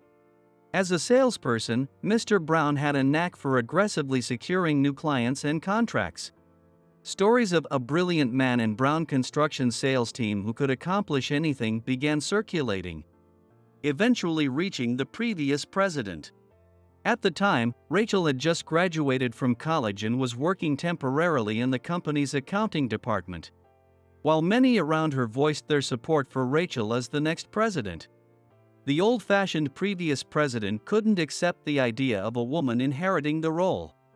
As Rachel began finding her work increasingly engaging, the previous president, worried she might focus solely on her career and never marry, hastily arranged her marriage to Mr. Brown without thorough vetting. I gazed blankly into the distance and muttered to myself, "How did it come to this? The son-in-law you approved of is now sharing hotel breakfasts with his secretary, flirting under the guise of work. Who could believe the excuse of booking a hotel room just for breakfast through room service? If that was really all it was, there'd be no need for Sarah to go to the room, and they wouldn't risk such obvious misunderstandings." After finishing their business at the hotel, they returned, and I drove them back to the office. The roads were still crowded with construction, so I decided to use the mountain path we had taken earlier. Up ahead, a black luxury car came into view. It was stopped in the middle of the narrow road, making it impossible to pass unless it moved. The area was completely desolate, with no houses or people in sight. Suddenly, 2 more black cars appeared behind us, and we found ourselves surrounded by 3 vehicles. Doors opened one after another, and men who looked unmistakably like gang members stepped out, glaring at Mr. Brown in the back seat. "You're the president of Brown Construction, aren't you? Pay $3 million or choose to meet your end." With 10 gang members surrounding the car, there was no way we could fight back. Mr. Brown and Sarah, seated in the back, were trembling with fear. "There's no way I can pay $3 million. I'm only the president in name. My wife handles all the finances." "Oh, so you really want to die, huh? Fine, let's make your wish come true." Gang members began pounding on the car doors. "Mr. Brown, I'll call the police. There's a citizen in danger, so they'll come quickly." But unlike in the city, the reception in this rural mountain area was terrible, and she couldn't get through. I began to suspect the gang members had chosen this location precisely because of the poor signal. How serious were they about this threat? If they pressured Mr. Brown, the central figure in urban development, they might actually be able to get their $3 million. Taking his life, however, seemed less likely to me. When they started pounding on my window, I couldn't hold back any longer and shouted through the glass, "Hey, rookie! Don't you know who I am?" I fixed one of the gang members with a sharp glare, my voice filled with menace. "Aren't you Kyle? The world-famous martial arts master who's perfected every fighting style?" Mr. Brown and Sarah, who had no interest in martial arts, wouldn't know, but among men who aspired to be strong, I was a well-known figure worldwide. Hearing my voice, their leader circled the car and peered into the driver's side window. The man looked at my face and was utterly shocked. "Kyle, what are you doing here?" "Don't what are you doing hear me, David. Are you still stuck in this life, refusing to go straight? Is this something your boss ordered?" David and I had been classmates in middle school, so we were childhood friends. He now looked at me with an expression of deep guilt. Back in middle school, David was a timid boy who often hid behind me for protection. At the very least, as long as he stayed near me, nobody dared lay a hand on him. I was a pretty exceptional student back in middle school, well regarded by the teachers. I often lent David a helping hand whenever life's challenges got the better of him. Though he was used as an errand boy by delinquents, my association with him shielded him from their harassment, allowing him to enjoy a relatively peaceful middle school life. However, after we graduated and moved on to high school, we drifted apart. I went to the top high school in the county, while David barely managed to get into a backup school, which he dropped out of within 3 months. Afterward, he fell in with the wrong crowd and steadily veered off course in life. Still, on the rare occasions we met, he would lower his head and thank me with a calm expression, saying he hadn't forgotten the help I'd given him back in middle school. Now, recognizing me as the driver, David barked orders at the young underlings. "Guys, we're leaving. This isn't someone we can mess with." "What do you mean? Let's just finish the job and get out of here." "Shut up. Get moving." David commanded, and all but his car sped away. With the other two cars gone and only David left, I stepped out of the car and approached him. David lowered his head apologetically when he saw me. "Kyle, I'm sorry. After everything you've done for me, I've done nothing to repay you." "David, listen to me. It's time to leave this life behind. If you keep this up, you'll never even get married." "Marriage, huh? I've dreamed of a normal life like that for so long. Where did I go so wrong?" We're 40 now, old enough to reflect on the past, but still young enough to change the future. Life still stretches ahead, and it's worth the effort to make corrections. Meanwhile, in the back seat, Mr. Brown and Sarah watched our interaction. Realizing the immediate danger had passed, Sarah lowered the window. "Kyle, why didn't you hand this man over to the police? He was about to kill us." "Sarah, hold on a second. Do you think things like this happen for no reason? Someone here caused this situation." "Well, it certainly wasn't me. I'm just the secretary." Could she really claim that so confidently? As Mr. Brown's driver, I'd been privy to countless conversations between him and Sarah. To them, I was nothing more than an invisible presence in the front seat. But I had always done my job with precision and attention to detail. At first glance, this attack appeared to target Mr. Brown, but the reality was surprisingly different. I turned to David and asked quietly, "David, who was your target? Mr. Brown, the secretary, or the driver?" To be honest, I was pretending to go after Mr. Brown, but my real aim was to send the secretary to the other side. Sarah's eyes widened in terror. Even I couldn't hide my shock at David's confession. At first glance, Sarah seemed like just another employee at Brown Construction. But the truth was, she had a much more complicated background. In the first place, Sarah was just Mr. Brown's mistress. But when he became president, she was promoted to his secretary. Her family was relatively well off and owned a large piece of land near the train station. She wasn't quite the princess that Rachel was, but she'd grown up in comfort, never having to worry about money. Her personality wasn't particularly notable, but she took immense pride in the prestigious title of the president's secretary. While living a carefree life, everything changed a year ago when her parents passed away, leaving her all their land. This property was located right in the middle of the prefecture's development zone. Sarah's parents had been staunchly opposed to the forced buyouts by land developers. But once Sarah inherited the land, the situation took a sharp turn. Determined to make Brown Hills a reality, she eagerly sold off the land and harshly criticized her neighbors for clinging to their property. The local shopkeepers, who had lived honest, steady lives in the community, must have been unable to tolerate Sarah's behavior. Into the cracks formed by their growing resentment, the gang crept, exploiting the anger of the displaced. One particularly discontented individual made a deal with the devil, proposing a plan to the gang. The $3 million wasn't meant for our organization to steal. But it was the amount we believed necessary to give those forced out of their homes a secure future. So, more money was involved than just that. But I won't ask who the mastermind is here. David, it's time for you to stop following orders like this and think about a different life for yourself. You're right. I'm sorry. From the start, targeting a young woman's life felt like the lowest thing a man could do. Even if this woman has the worst reputation in town, sending her to the afterlife is a different matter. With that, I managed to reach an understanding with David and saved Sarah's life. Still, I couldn't help but worry about what awaited David when he returned to his organization empty-handed. Sensing my concern, David flashed me a reassuring smile. Don't worry. Those young guys were all people I gathered on my own, not official members of the gang.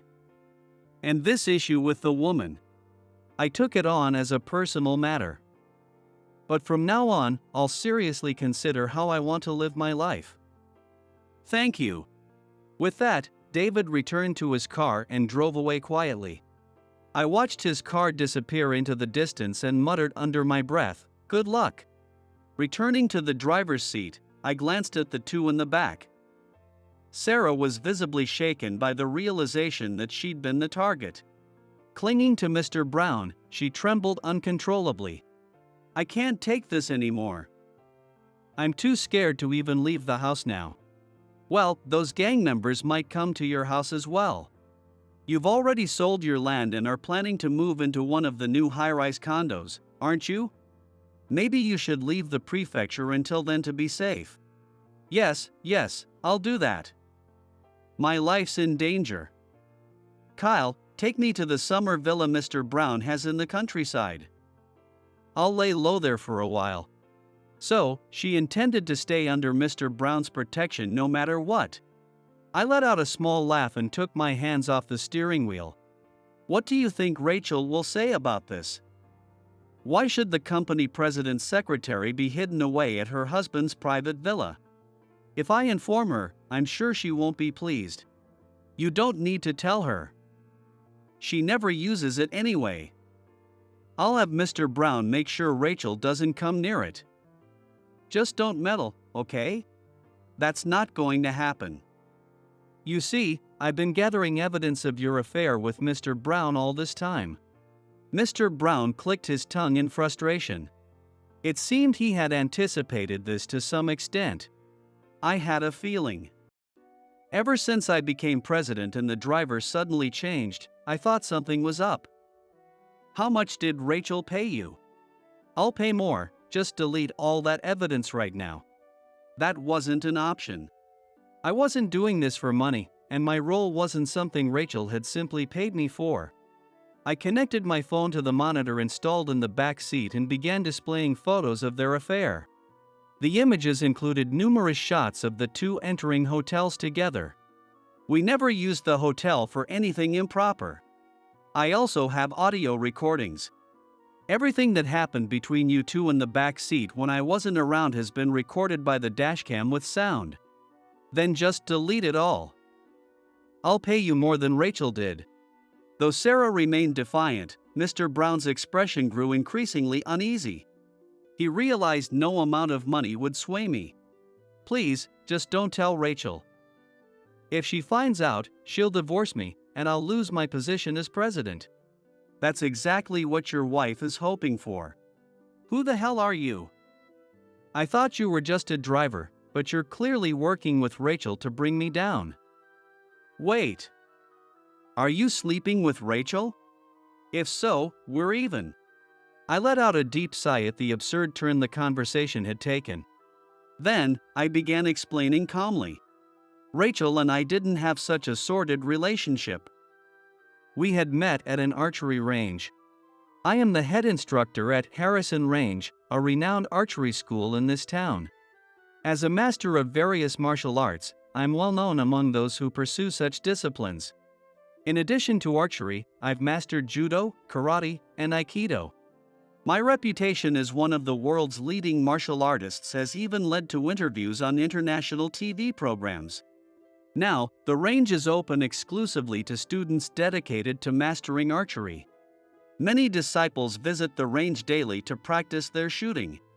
Rachel had been part of her high school and college archery clubs but had given it up after starting work. Several years ago, she unexpectedly visited Harrison Range, looking to restart her practice. She explained that she wanted to clear her mind and find peace in her daily life. Through our conversations, I learned of her struggles, her father's passing, her husband's appointment as president, and his rumored affair with his secretary. With sufficient evidence gathered, Rachel had been eager to finalize her divorce. My marriage to Mr. Brown is the one stain on my life. I want to get rid of him and focus on running a company rooted in this community. Rachel had also opposed Mr. Brown's aggressive urban development plans. I was well aware that some people resisted being forced off their land, unwilling to leave their homes. That's when I decided to step in. Having mastered multiple martial arts, I felt confident that I could handle myself if things turned dangerous. I temporarily left Harrison Range in the hands of my most trusted student and decided to assist Rachel. This was how I became a driver and collected evidence of Mr. Brown's affair with Sarah. Eventually, we arrived back at the Browns' residence. Since I had already activated the speaker function on the messaging app, everything was transmitted to Rachel in real time. At the entrance, Rachel stood with her arms crossed, a carry-on bag by her side. As soon as she saw Mr. Brown, she curtly said, "Let's get divorced. Enjoy a long, happy life with Sarah. But don't you dare turn our villa into your love nest. I'll leave her, I swear. Just forgive me." "Leave me? You'd better take full responsibility. I'm being targeted by the gang members because of you." The carry-on bag reportedly contained some of Mr. Brown's clothes and essentials. Rachel marched into the house without another word, with Mr. Brown and Sarah scrambling to follow her. The door slammed shut, leaving the two of them pounding on it in frustration. I could hear their desperate knocks echoing through the quiet surroundings. Another argument was bound to erupt inside, but that was no longer my concern. With my mission complete, I returned to the car and drove home to the range attached to my house. After a long time, I changed into my training uniform and stepped into the range. Having dealt with so many corrupt hearts, I felt my own soul risk being tainted. Sitting cross-legged in front of the serene garden, I began meditating. Slowly, all the filth I had encountered seemed to dissipate. When I finished, I cleaned the range with a rag and felt a refreshing sense of clarity for the first time in a while. Just then, Rachel appeared, dressed in her training uniform. She stood before me and bowed deeply. "Thank you for everything. I can finally put an end to all of this. What are your plans for the future of the land development project? We're withdrawing for now. Who would want to live in a high-rise condo built on the sorrow of those forced to leave their homes?" Considering the gang's involvement, it was possible that further troubles could arise. Other developers might step in to continue the project. But given that Brown Construction was the largest company in the prefecture, the upper echelons of the development team would surely be scrambling for solutions. It would be interesting to see how Rachel would navigate those challenges. With Brown Construction's withdrawal, the urban development plans had to be significantly scaled back. The high-rise condo project was scrapped entirely. Instead, the company decided to invest in renovating the local shopping district, supporting the long-standing businesses in the area. They also worked with the city and prefecture to explore ways to develop the area without harming anyone. The prefecture, having already initiated the project, couldn't simply abandon it halfway. Rachel negotiated new terms that left no one out. The revised plan involved preserving the ground floor shops of all buildings while constructing 6-story structures above them, creating a compromise. The remaining residents no longer had to fear being displaced. The new structures, with modern amenities and lower utility costs, helped attract customers rather than drive them away. Revitalizing a town is a complicated matter. Similar problems have occurred all over Japan and will continue to arise in the future. Why does it seem like creating a beautiful city always requires someone's sacrifice? In this case, the root of the problem was the lack of thorough discussions between the residents and developers until both sides were satisfied. Now, as the new president of Brown Construction, Rachel worked hard to balance the demands of her role. When she needed to clear her mind, she would come to Harrison Range. I dedicated myself to helping Rachel find peace of mind amidst her struggles. Meanwhile, David left the gang and joined my range as a student. Strengthening both the mind and body is always a good thing. I believe that as David trains alongside the other students in archery, he will eventually find a new path in life. As for Mr. Brown, abandoned by Sarah, his fall from grace was swift. Stripped of his position as president, Mr. Brown found himself completely alone and unemployed. Attempts to find a new job proved futile. His infamous reputation as the former son-in-law of Brown Construction preceded him throughout the region, and no one was willing to hire him. No influential figures came forward to support him. In the end, Mr. Brown left the area and disappeared, his whereabouts unknown. Sarah, accused of seducing Mr. Brown into misconduct as the company's president, found herself in a tough position as well. Not suited for the role of a president's secretary, she was promptly dismissed when Rachel took over as president. Attempts to secure work at other companies failed as word spread about her past affair with Mr. Brown. Ultimately, Sarah began working at a club, but her notoriety made her a target for ridicule from customers. Not naturally inclined toward hospitality, she became increasingly depressed. Eventually, she stopped leaving her apartment and quietly quit the club. Unable to take care of herself, she was taken in by distant relatives living away from home, where she reportedly continues to live in a fragile state. Meanwhile, I continue to train my students and hone my skills in the various martial arts I've mastered. Over time, Rachel has become a constant presence by my side. Despite her rise in reputation due to the successful development plan revisions, she remains humble. Recently, she stepped down as president, passing the role to her cousin, and now spends her days regularly attending the range. Our discussions have increasingly turned to the management of the range, and I often seek her advice. Together, we have grown beyond a teacher-student relationship, becoming indispensable to one another.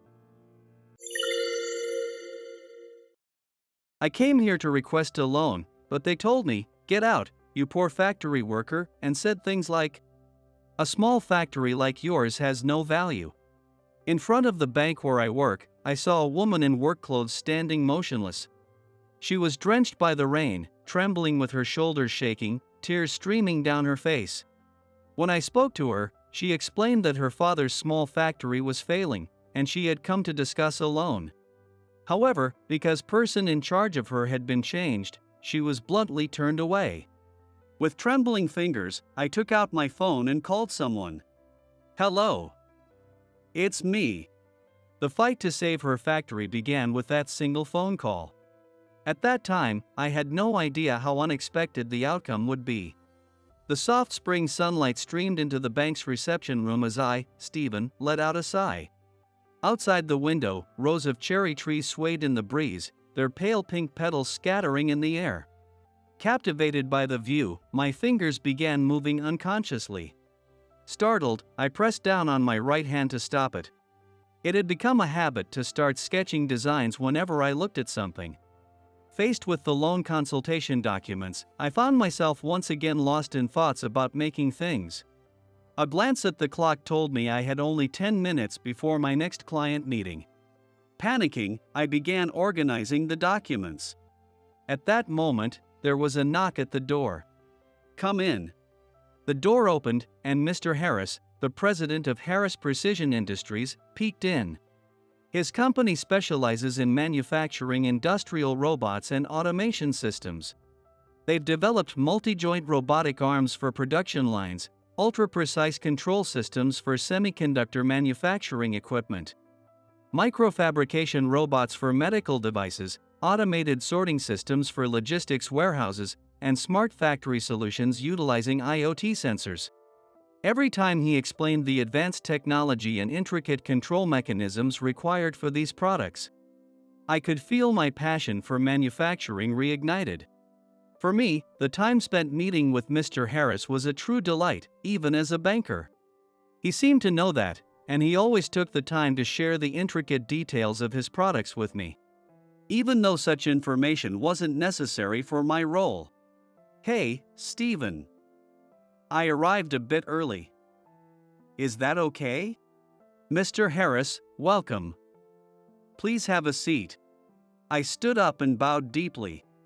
Mr. Harris sat down with a warm smile. "Your eyes are shining as always. Have you discovered something interesting?"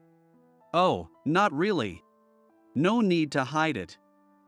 Your eyes always burn with passion for creating things.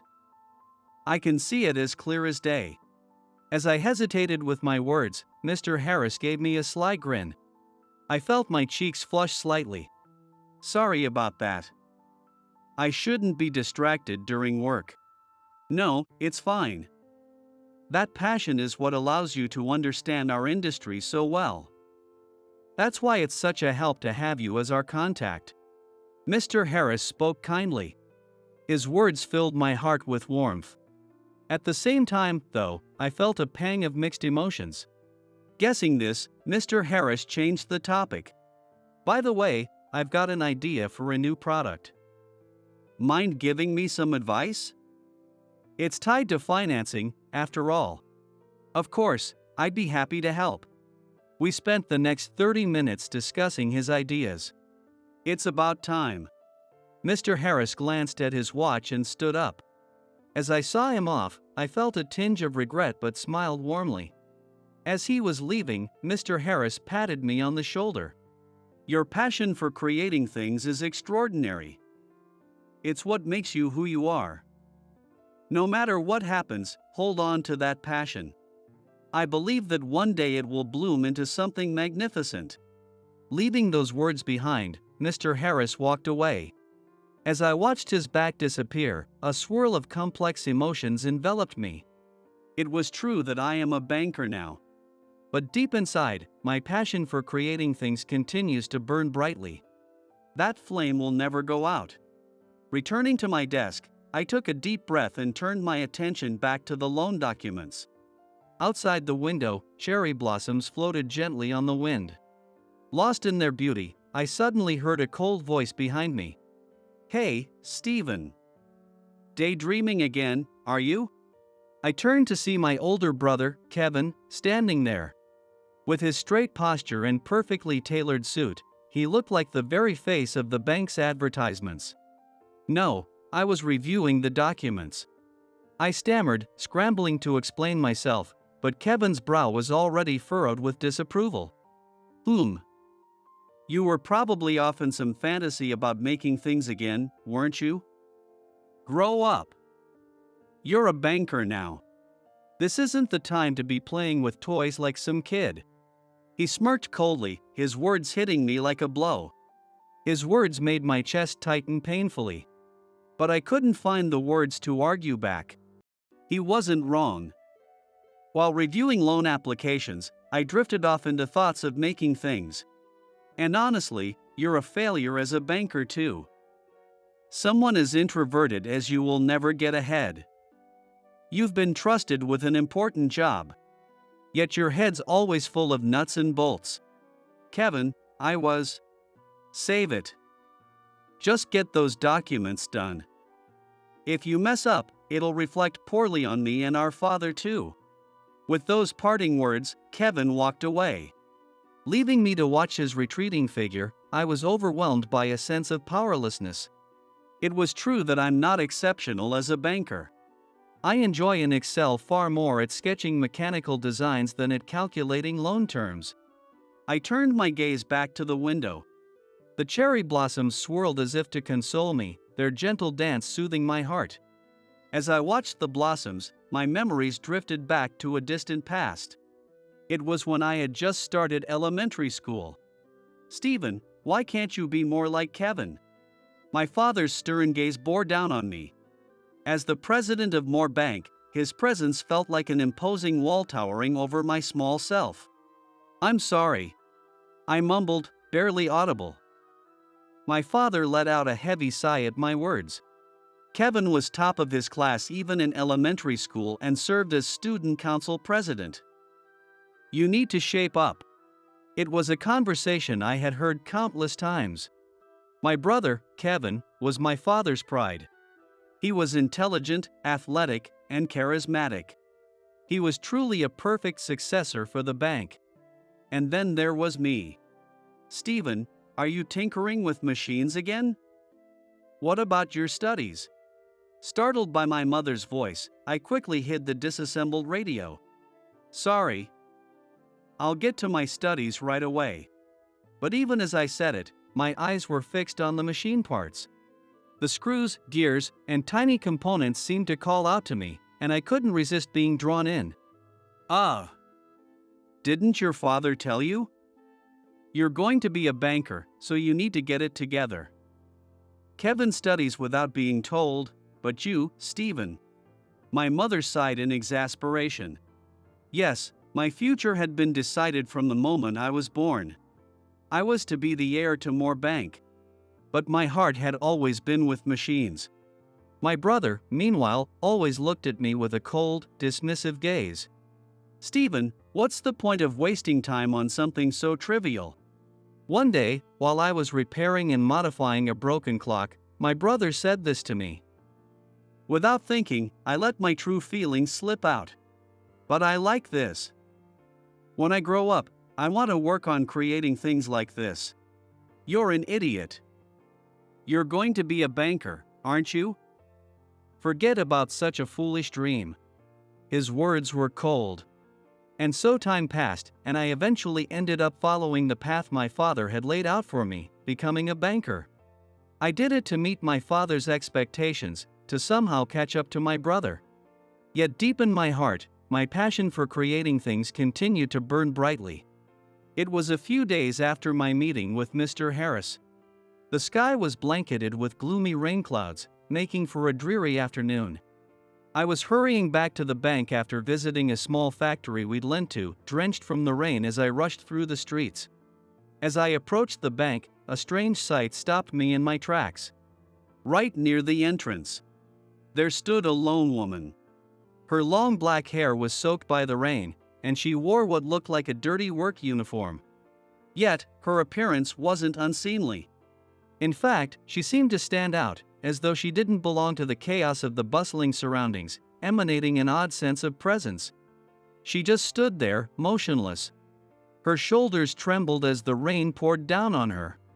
I couldn't help but stop in my tracks. She didn't have an umbrella, and she was just as soaked as I was. Taking a step closer, I held my umbrella over her head. "Excuse me, are you okay?" The moment I spoke, she slowly lifted her face. The intelligent light in her eyes made my heart skip a beat. Pushing her rain-soaked hair out of her face, her lips quivered slightly. Her expression was a mix of frustration, anger, and deep sorrow. "Oh, I came here to request a loan, but they told me, 'Get out, you poor factory worker.'" Tears welled up in her eyes. Her words made me involuntarily catch my breath. "Could it be someone from our bank?" She nodded slightly. "For now, let's go inside. You'll catch a cold if you stay soaked like this." Urging her gently, I guided her into the bank. As we walked, I asked a nearby staff member to bring a towel. In the reception room, I noticed the tension visibly drain from her shoulders. Quietly, I pulled out a chair for her. The staff member I had asked earlier returned with a towel. I thanked them and handed the towel to her. She gave me a grateful smile, slowly sat down, and accepted the towel. She began drying her wet hair and body. "I realize I haven't introduced myself yet. My name is Stephen, and I work here. Could you please tell me more about your situation?" She nodded slightly and then began to speak, her voice steady but tinged with emotion. "My name is Sarah. I came to discuss a loan for the small factory my father runs. The equipment there has become outdated, and without new machinery, we can't keep going. I want to do something for my father and for the workers." Sarah paused, taking a deep breath to steady herself. "Actually, I've been consulting with someone here about the loan since last month. The original pre-son in charge of me was very kind and understanding. They grasped the situation at the factory and said it seemed likely we'd get the loan. But when I came here today, I was told my case had been reassigned to someone named Kevin. The moment I heard that name, a chill ran down my spine. He barely even looked at our documents and said, 'There's no value in lending to such a small factory.'" Tears welled up in Sarah's eyes. I clenched my fists tightly. My brother's cold voice echoed in my mind. "Our factory may be small, but I've spent years developing a unique technology. If we can bring it to life, I'm sure it will make a difference." Yet, he told me, "I'm not here to listen to fairy tales. Without funding, we won't even be able to make next month's payments. At this rate, bankruptcy is inevitable." Her words made the air in the reception room grow heavy and somber. My father truly treasures every one of the workers. They're like family to him. That's why I can't give up. I want to protect the factory. No matter what. I looked straight into her eyes. In them, I saw a fierce determination and burning passion. It was the same flame that I had kept hidden deep within myself for so long. Sarah, please allow me to visit your factory. Let me personally reassess everything and take full responsibility for evaluating its potential once again. I said, my expression serious and resolute. Really? Thank you so much. Strength returned to her voice as she spoke. I nodded silently. The next day, after the rain had cleared, I visited her father's factory under her guidance. The moment I stepped inside, I was completely captivated. This is incredible. The words escaped my lips before I could stop them. Inside the factory were machines that appeared, at first glance, to be outdated. But each one had been ingeniously modified. I focused my gaze, studying the astonishing adjustments that had been made. The first thing that caught my eye was a large lathe. Normally, such a machine would occupy half the room, but here it had been made remarkably compact. As I stared in amazement, Sarah began to explain with a proud smile. Look here. We replaced the traditional motor in the lathe with an ultra-compact motor that I designed. It's 1.5 times more efficient than the standard one, yet it's only a third of the size. Wait, you designed this motor? I was so stunned that I couldn't help but stare directly at her face in disbelief. Come to think of it, she said yesterday, I have a technology I've been researching for years. Sarah blushed slightly and nodded. Yes. I studied mechanical engineering at university because I wanted to apply what I learned. Next, my eyes were drawn to a welding machine. Typically, such a machine requires a large transformer and cooling system, but here it was remarkably compact.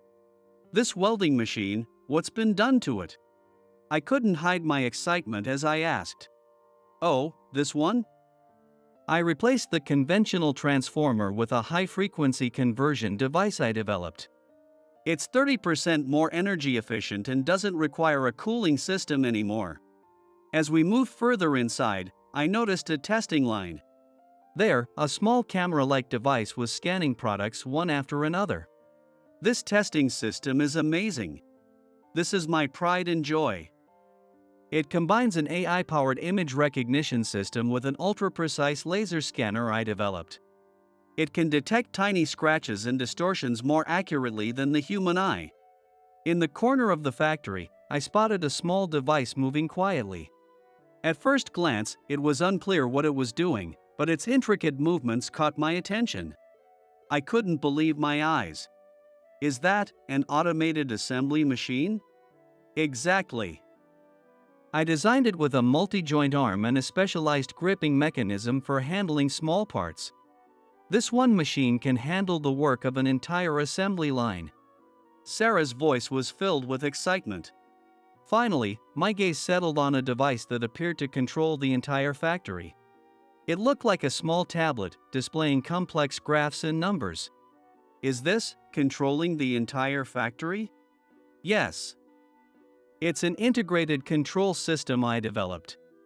It monitors the status of every machine in real time and automatically generates the most efficient production plans. It's improved energy efficiency by 40% compared to traditional setups. I was at a loss for words. What stretched out before me was nothing short of a factory of the future. The old machinery on the surface belied the cutting-edge technology hidden within. And all of it had come from the mind of Sarah, standing right in front of me. Stephen, what do you think? Does our factory have potential? This isn't just potential. Sarah, this is revolutionary.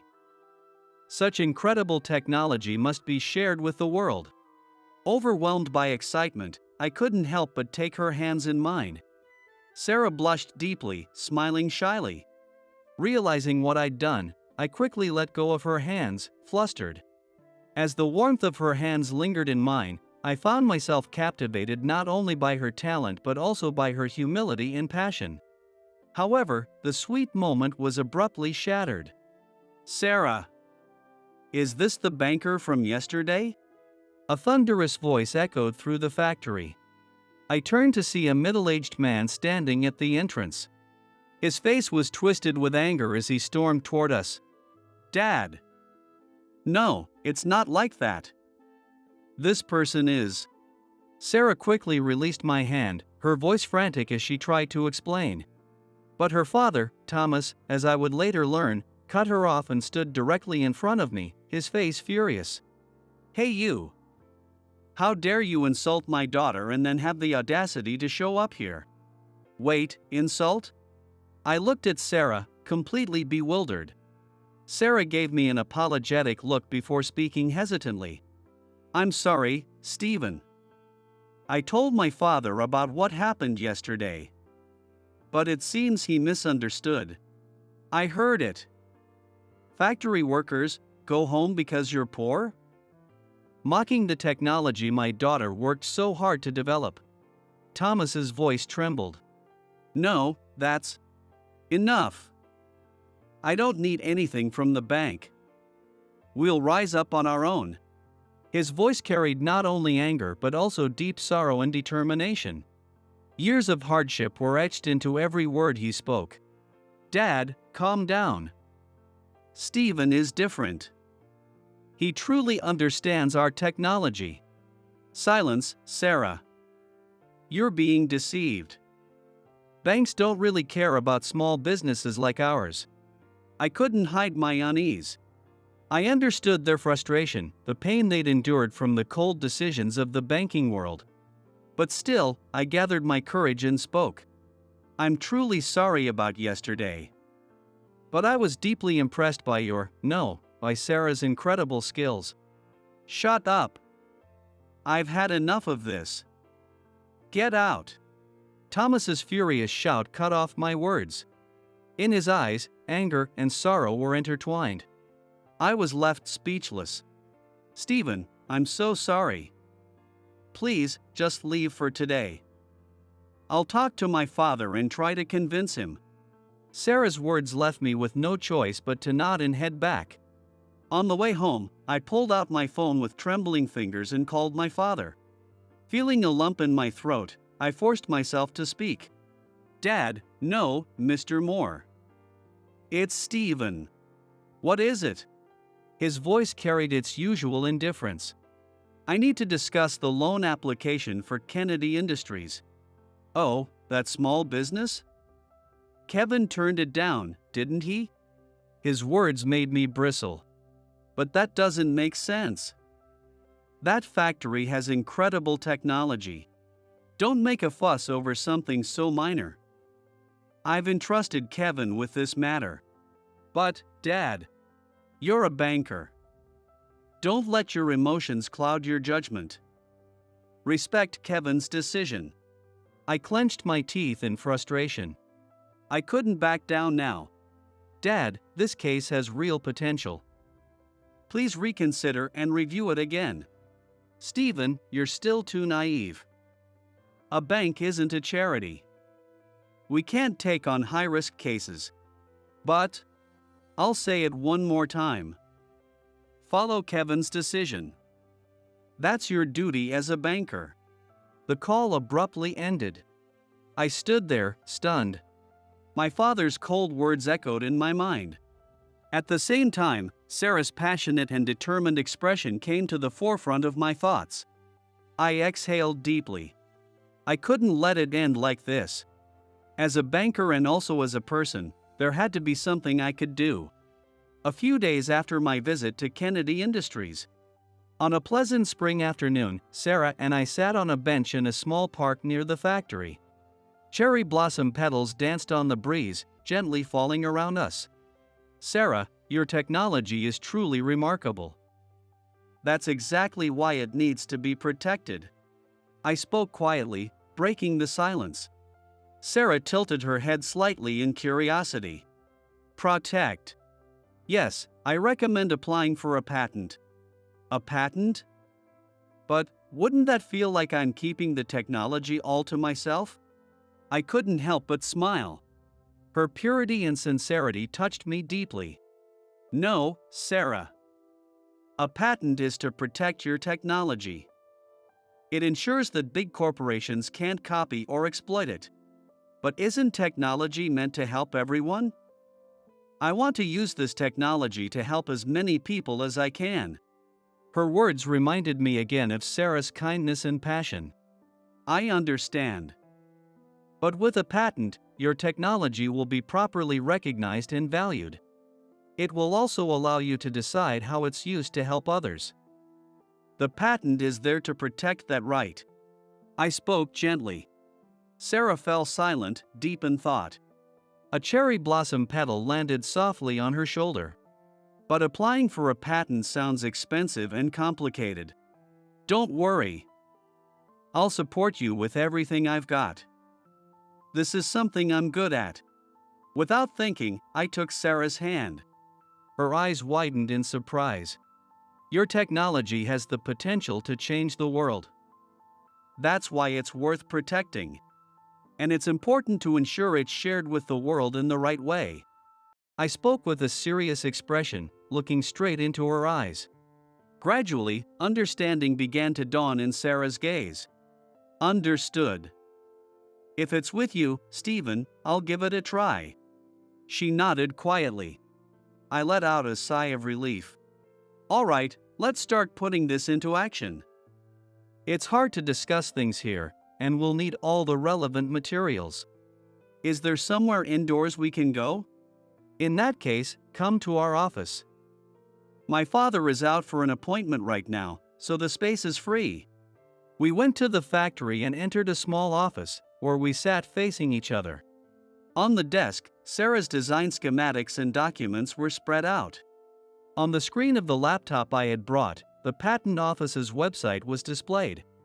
Let's start with the most innovative aspect of your technology, I said, my expression serious.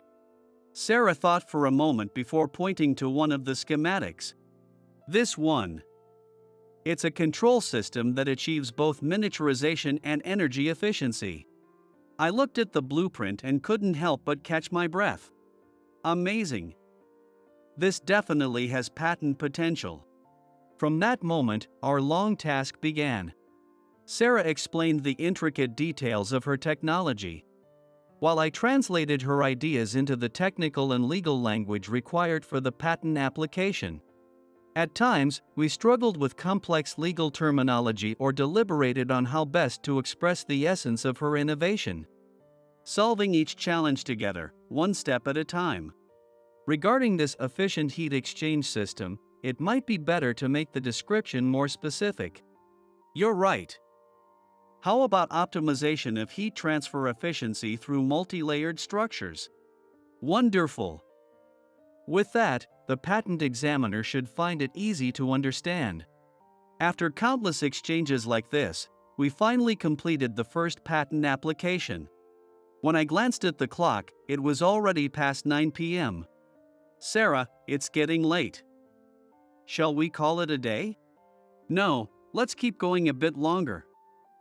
Next, let's tackle the improved welding machine technology. Sarah's eyes sparkled with enthusiasm. Motivated by her passion, we continued working. As the night deepened, exhaustion began to show, but Sarah's determination never waned. By the time the soft morning light started to filter through, we had finally completed the last application. Though we were both visibly tired, our faces were filled with a sense of accomplishment and joy. We did it, Sarah. Yes, thanks to you, Stephen. I spoke with a quiet but genuine smile. Sarah also gave a tired smile. A few days after finishing the patent application work with Sarah, I found myself in the bank's conference room, nervously spreading out my materials. There were only 10 minutes left until the loan approval meeting. Everything hinged on this meeting on whether or not Sarah's factory would secure the loan. I took a deep breath and reviewed the materials one last time. Financial statements, the business plan, and copies of the patent applications. I had prepared everything meticulously. I needed to find a way to convey the brilliance of Sarah's technology in numerical terms. When the meeting began, I stood up and began my presentation. Kennedy Industries is indeed facing tough financial challenges at present. However, the technology they possess has the potential to revolutionize the industry. I spoke calmly but with conviction. The reviewer's eyes focused on me. Among them, I could feel my brother's cold gaze. Specifically, this patented technology. It can increase production efficiency by 1.5 times while reducing energy consumption by 30%. I projected the schematics onto the screen. A murmur spread through the room. Furthermore, this technology opens doors to collaborations with major manufacturers. In fact, Harris Precision Industries has already expressed interest. But how reliable is this technology? A veteran reviewer asked sharply. I distributed the prepared materials. Here is an independent evaluation report. It objectively confirms the groundbreaking nature of their technology. The Q&A session continued. I fought hard, answering each question thoroughly and carefully. Sweat poured down my face like a waterfall, but I refused to give up. Finally, this loan isn't just about supporting one company. It's an investment in revitalizing the local economy and, ultimately, the future of Japanese manufacturing. I infused my voice with as much power as I could muster. The room fell silent. The reviewers exchanged whispers among themselves. Let's approve the loan. With a single word from the chairman, all the tension within me melted away. As I stepped out of the conference room, my brother was waiting for me. Well done, Stephen. I didn't think it would actually get approved. There was a trace of sarcasm in his voice. But I responded sincerely. Thank you, Kevin. Still, if this fails, you'll be the one to bear the responsibility. You're prepared for that, aren't you? Of course. I'll make sure it succeeds. I looked straight into my brother's eyes. He started to say something but ultimately left without another word. I let out a deep breath. Now, I could save Sarah's factory. The thought filled me with a sense of relief and hope. At the same time, my brother's words echoed in my mind. Failure is not an option. I have to make this work. A year and a half later, I found myself once again walking through the gates of Kennedy Industries. But the sight before me was completely different from what I remembered. What had once been an aging factory was now a modern facility boasting state-of-the-art equipment. The parking lot was packed with employees' cars, and vibrant sounds of activity spilled from the factory. At the reception desk, a young employee greeted me with a smile. Stephen, we've been expecting you. The Executive Vice President, Sarah, is waiting for you. Executive Vice President. Hearing that title, I couldn't help but smile. I recalled hearing that Sarah had taken the position just last month. As I walked through the factory, guided by the employee, I felt as though I were stepping into the future of manufacturing. Sarah's innovations in energy-saving and space-efficient technology were evident everywhere, with streamlined and efficient production lines stretching before me. And at the center of it all, directing the employees, was Sarah. Stephen. Noticing me, Sarah approached with a beaming smile. Her smile was the same as it had been a year and a half ago, but now it carried a confidence that shone brightly. Look at our new factory. All the patents you helped us with were approved. Thanks to that, we've been flooded with orders from major manufacturers. And now we're running at full capacity every day. Congratulations. This is truly amazing, I said, offering my heartfelt congratulations. Sarah nodded happily. As she gave me a tour of the factory, I found myself repeatedly amazed. What had once been old machinery was now cutting-edge equipment. The workforce had more than tripled, and everyone seemed energized and engaged. This is our new R&D department. We're working on developing the next wave of innovative technologies. Sarah opened a door to a room. Inside, young engineers were engaged in animated discussions. The walls were lined with complex schematics, and a 3D printer was creating new components. "This is incredible." The words escaped my lips. Sarah proudly continued her explanation. "We're building on the approved patents to develop even more advanced technology. If this becomes practical, I believe it could revolutionize the manufacturing industry." Her words filled my chest with warmth. The woman I had met on that rainy day in front of the bank was now standing at the forefront of the industry. This is truly an outstanding achievement. I never imagined Sarah's talent could bring about such tremendous change. "No, it's all thanks to you, Stephen. You taught me the importance of patents, helped with the loan applications." Sarah smiled shyly, a hint of embarrassment showing on her face. At that moment, the office door opened, and Thomas stepped in. His posture was straighter, and there seemed to be a newfound confidence in his gaze. However, the moment he saw me, his expression softened. "Stephen, may I have a moment?" Thomas called out to me. There wasn't a trace of the anger or distrust that had once colored his voice. "Thomas, it's been a while." "Of course," I replied politely, bowing slightly. Thomas guided me to the reception room, where we both took a seat on the sofa. He hesitated for a moment, then deeply bowed his head. "Stephen, I truly owe you an apology for that time." His words left me momentarily stunned. Thomas raised his head and looked at me with an earnest expression. "It's all thanks to you.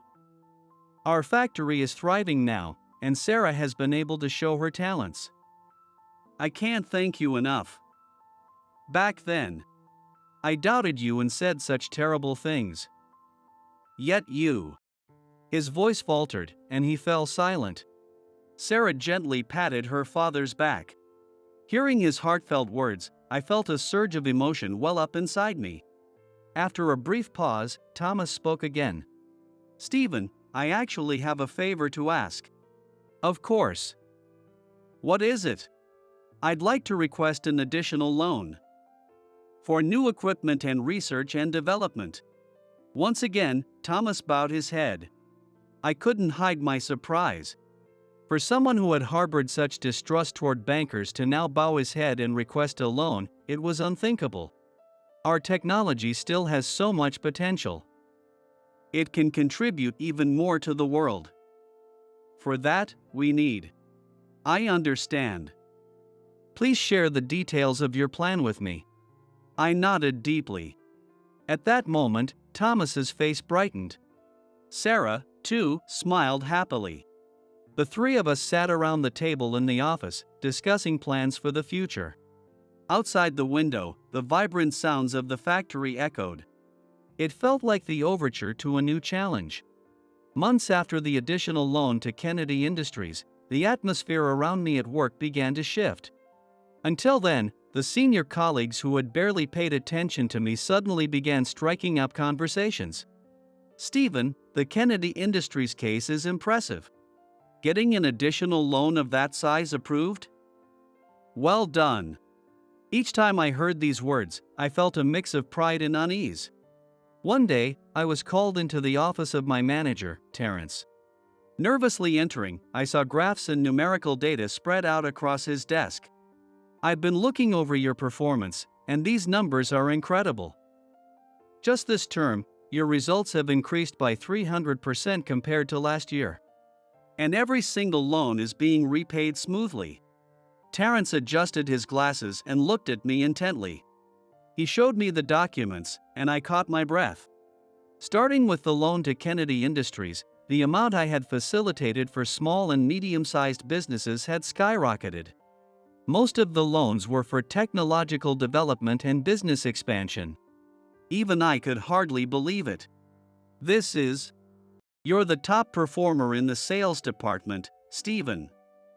In just 6 months, you've become the leading loan officer at this branch." Terrence spoke calmly. For a moment, my mind went blank. The top performer? Me? Your success isn't just about the numbers being large. The companies you've financed are growing, and they're positively impacting the local economy. This is the true purpose of our work as bankers. Those words stirred something warm in my chest. As I left the manager's office, I saw a crowd of colleagues gathered in the hallway. It seemed my achievements had spread throughout the bank. "Congratulations, Stephen. Well done." Amid the cheers and applause, I bowed my head, feeling a bit embarrassed. At that moment, I noticed my brother standing beyond the crowd. My brother stared at me with cold eyes, his lips pressed into a tight line. His expression was filled with unmistakable disdain. As the room fell silent, he slowly began walking toward me. "Well done, Stephen. Looks like you got lucky." My brother's voice was laced with sarcasm. "Did you butter up our father? I can't believe someone like you is being praised. But don't get carried away. This so-called success is nothing more than a fluke. Risky loans like that will backfire someday.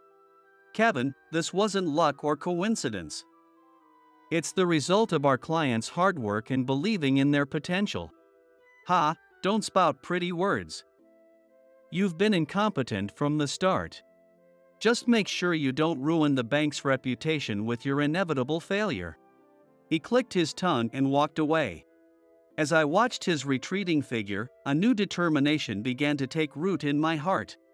I vowed not to let his words deter me. Instead, I would become the kind of banker who could support even more people's dreams. One morning, as I arrived at work, the atmosphere in the bank felt different. The way my colleagues looked at me seemed odd. Then, a call came summoning me to the manager's office. Entering the room, I saw Terrence with a grave expression, and beside him was my brother, wearing a smug, thin smile. Terrence spoke heavily. "Stephen, a significant issue has been uncovered in your loan cases." "What? Look at this." My brother handed me a document, his cold gaze fixed on me. With trembling hands, I took the papers. As I read, I felt the blood drain from my face. The document outlined allegations of financial misconduct in several companies I had approved loans for, including Kennedy Industries. The accusations suggested not only that I had overlooked the discrepancies but that I might have been complicit in them. With trembling hands, I spread out the documents and began reading the details of the fraud. One shocking revelation after another came to light. First, major alterations had been discovered in Kennedy Industries' financial statements. Revenue had been inflated by over 30%, and liabilities had been underreported. This manipulation allowed the company to barely meet the loan approval criteria.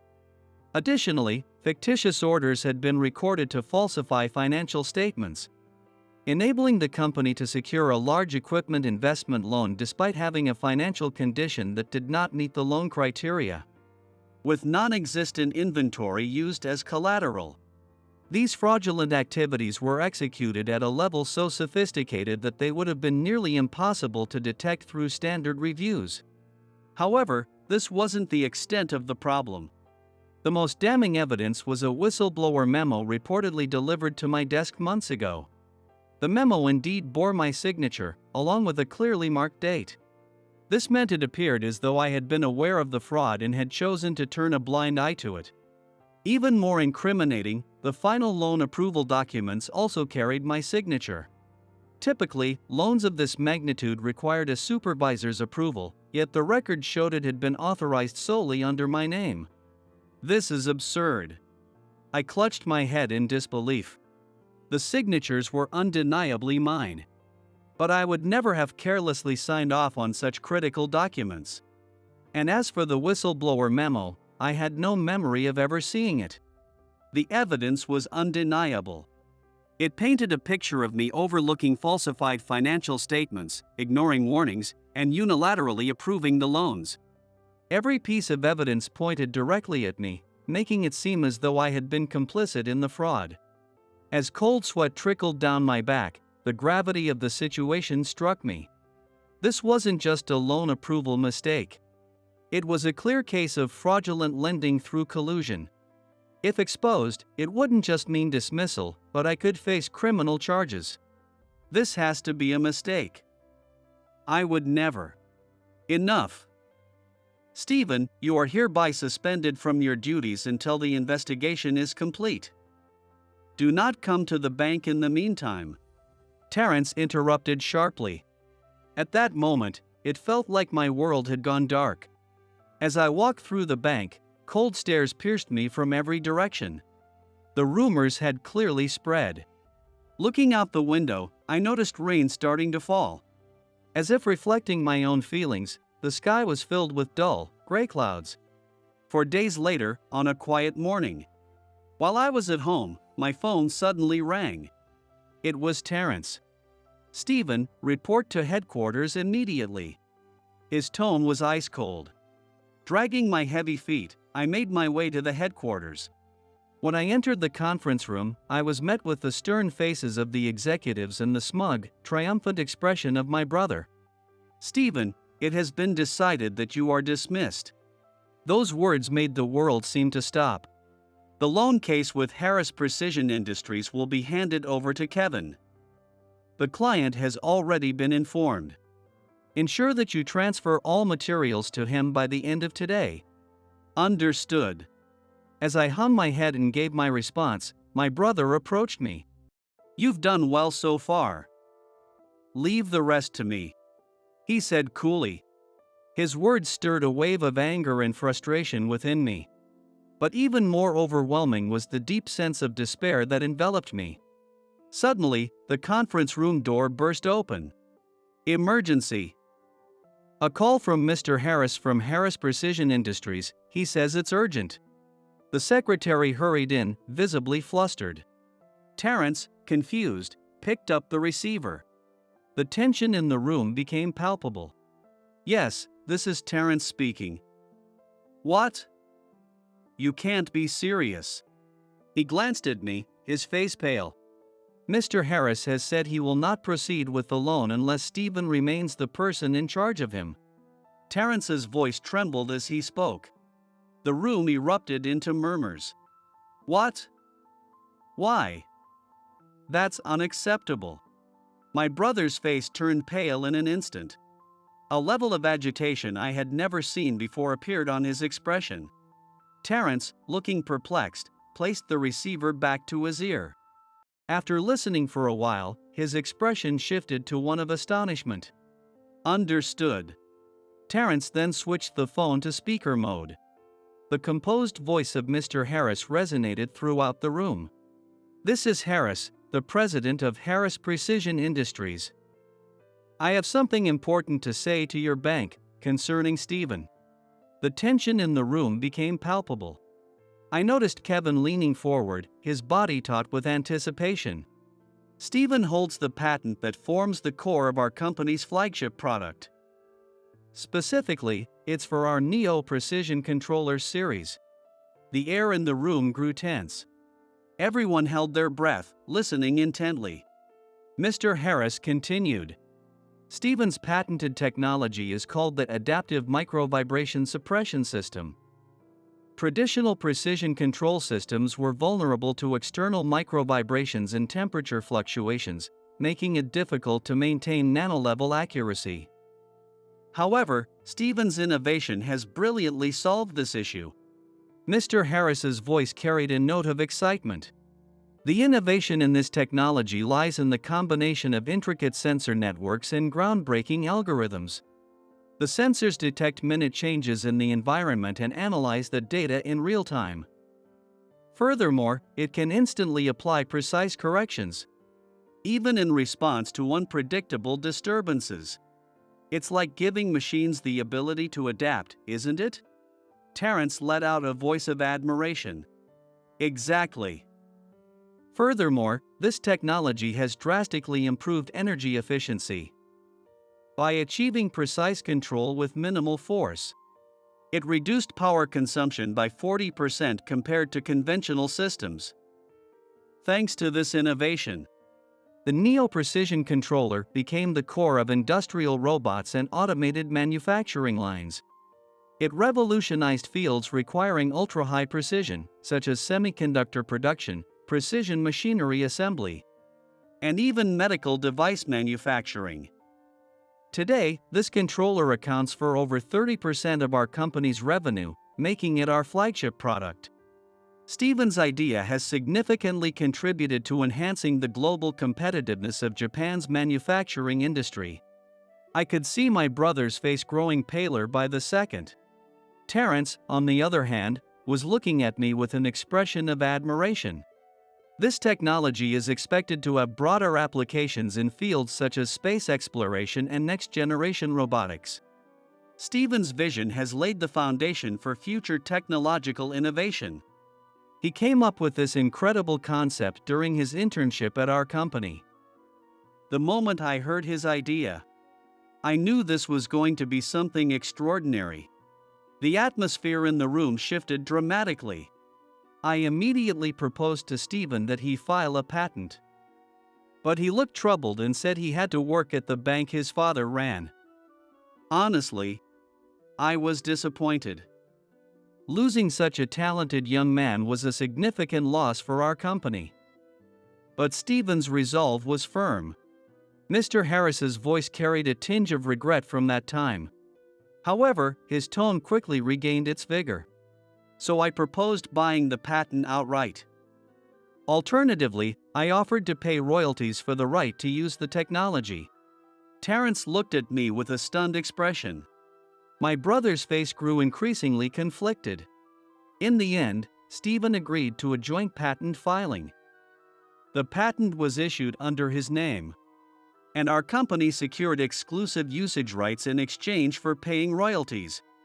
I had no idea he had such a background. Truly surprising. Terence nodded deeply in agreement. Mr. Harris continued with conviction. Our company's success would not have been possible without him. Someone like Stephen would never engage in fraud. There must be more to this. Until the truth is uncovered, we will not accept any further loans from your bank. That is all. I trust you will make a prudent decision. With that, Mr. Harris ended the call. A heavy silence filled the room. Suddenly, my brother stood up. His eyes were filled with swirling hatred and jealousy. Ridiculous. There's no way you hold a patent. Someone as useless as you couldn't possibly have something so significant. My brother shouted in a fierce voice. He glared at me with a provocative stare. His eyes were filled with contempt. I took a deep breath. There was no longer any reason to hide the truth. In a calm yet resolute voice, I responded. I do hold the patent, and I've been receiving royalties for it, but to avoid being discovered by our father and you, who despised my passion for creating things, I deposited the royalties into an account at a different bank. What? You've been doing this behind our backs? You coward! Traitor! My brother's face turned bright red with anger. Suddenly, Terence cleared his throat, commanding the room's attention. Calm down, Kevin. We will thoroughly reinvestigate all the allegations against Stephen. What? But? My brother's face went pale. What's the matter, Kevin? Nothing. I just don't think that's necessary. You heard Mr. Harris, didn't you? Unless we conduct a reinvestigation, we cannot proceed with any loans for Harris Precision Industries. They are one of our bank's largest clients. Losing them would result in significant losses. Terence's tone was firm and unwavering. My brother was left speechless, shifting uncomfortably in his chair, his composure visibly crumbling. A thin layer of sweat glistened on his brow. Stephen, I'm afraid the doubts about you haven't been completely cleared yet. Please remain on standby at home until the investigation is complete. Understood. I nodded. For the first time, I felt a glimmer of light breaking through the darkness. After leaving the meeting room, I sought a quiet place and took my phone from my pocket. Taking a deep breath, I called Mr. Harris. Hello? Mr. Harris, this is Stephen. I want to thank you sincerely for what you did earlier. No need for thanks. I simply did what was right. No, it's because of your support that. Mr. Harris gently interrupted me. Stephen, I acted because of your strength. My strength? Yes. The technology you developed, your financial analysis skills honed at the bank, and your integrity. Your presence is invaluable to our company. It's because of who you are that I didn't hesitate to help. His words filled my chest with warmth. Thank you so much, Mr. Harris. I expressed my gratitude and let out a deep breath. His words seemed to dispel the lingering doubts and fears within me. But his next question caught me off guard. Stephen, do you intend to continue as a banker? You're uncertain, I see. It's understandable. You were raised with the expectation of becoming a banker. Breaking free from that isn't easy. And let me be clear, you are an excellent banker. On the other end of the line, I could hear Mr. Harris's gentle laughter. I stayed silent, listening to his words. Follow your heart, Stephen. Whether you continue as a banker or pursue a new path, what matters most is that you chase what you truly want to do. Whatever path you choose, I promise to support you fully. If you ever need advice, don't hesitate to reach out. Mr. Harris's voice was warm and reassuring. His words brought a quiet sense of release within me. Thank you. I will deeply cherish your words, Mr. Harris. I'm looking forward to your future. Mr. Harris's voice carried a sense of genuine care. After ending the call, I gazed out the window for a long time. The view before me seemed filled with endless possibilities. A few days later, Terrence called me back to the office. Shocking revelations awaited me. To put it simply, everything had been orchestrated by my brother. The first piece of evidence presented was a document bearing my forged signature. At first glance, it appeared genuine, but handwriting analysis revealed it to be fake.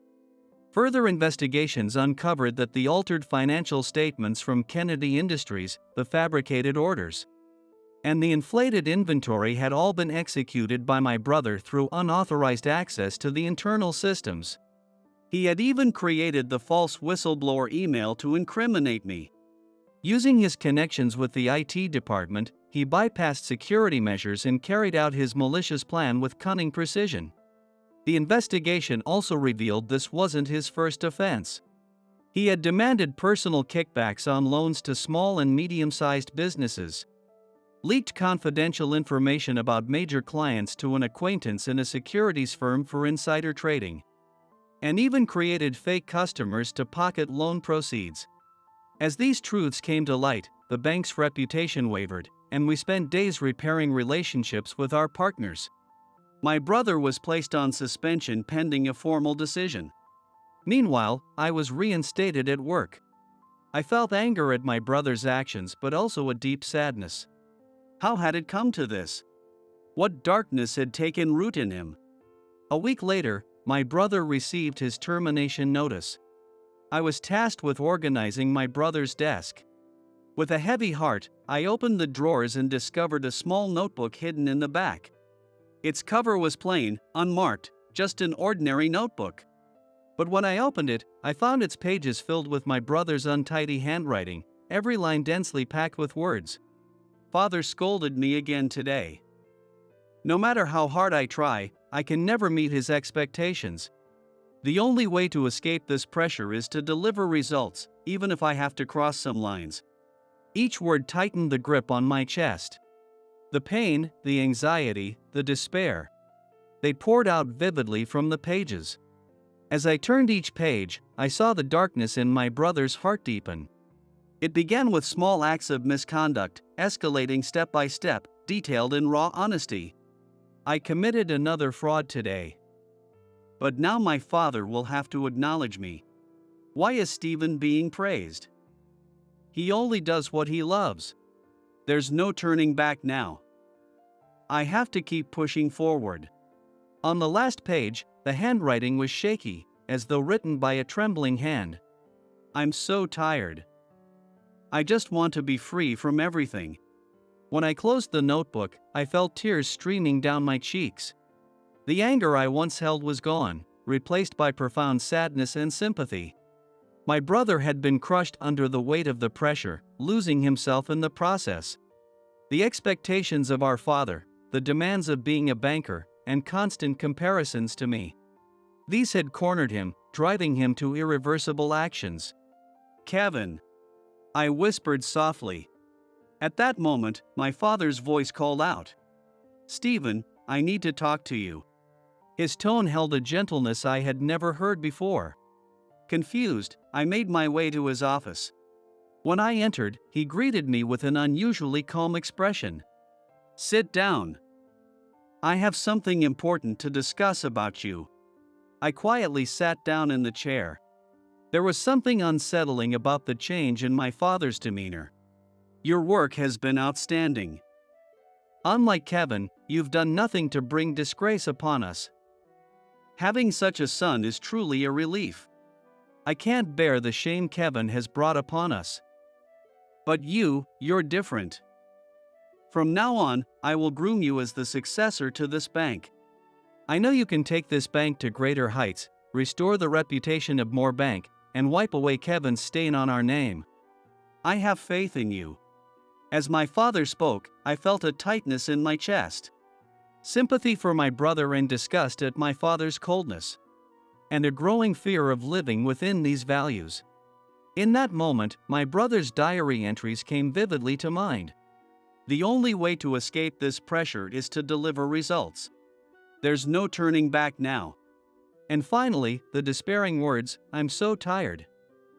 I just want to be free from everything." I realized in that moment that I was on the verge of walking the same path as my brother. The more I tried to meet my father's expectations, the heavier the weight would become, eventually crushing me and leaving me lost. I could see that future all too clearly. At the same time, the passion for creation that had been quietly smoldering in my heart suddenly ignited into a roaring flame. I exhaled deeply. Staying at the bank would certainly promise a stable life. But was that truly the life I wanted? My father's words, my brother's struggles, and my own dreams clashed in my mind. And in that moment, something decisive shifted within me. If I stayed, I would end up like my brother. No, worse than that, I would be betraying myself. Resolving to take a stand, I spoke quietly but with firm determination. "Dad, I'm sorry, but I've decided to leave the bank. I want to use the experiences I've gained to enter the world of creation and manufacturing." "What did you say?" Anger began to rise on my father's face. "Ridiculous.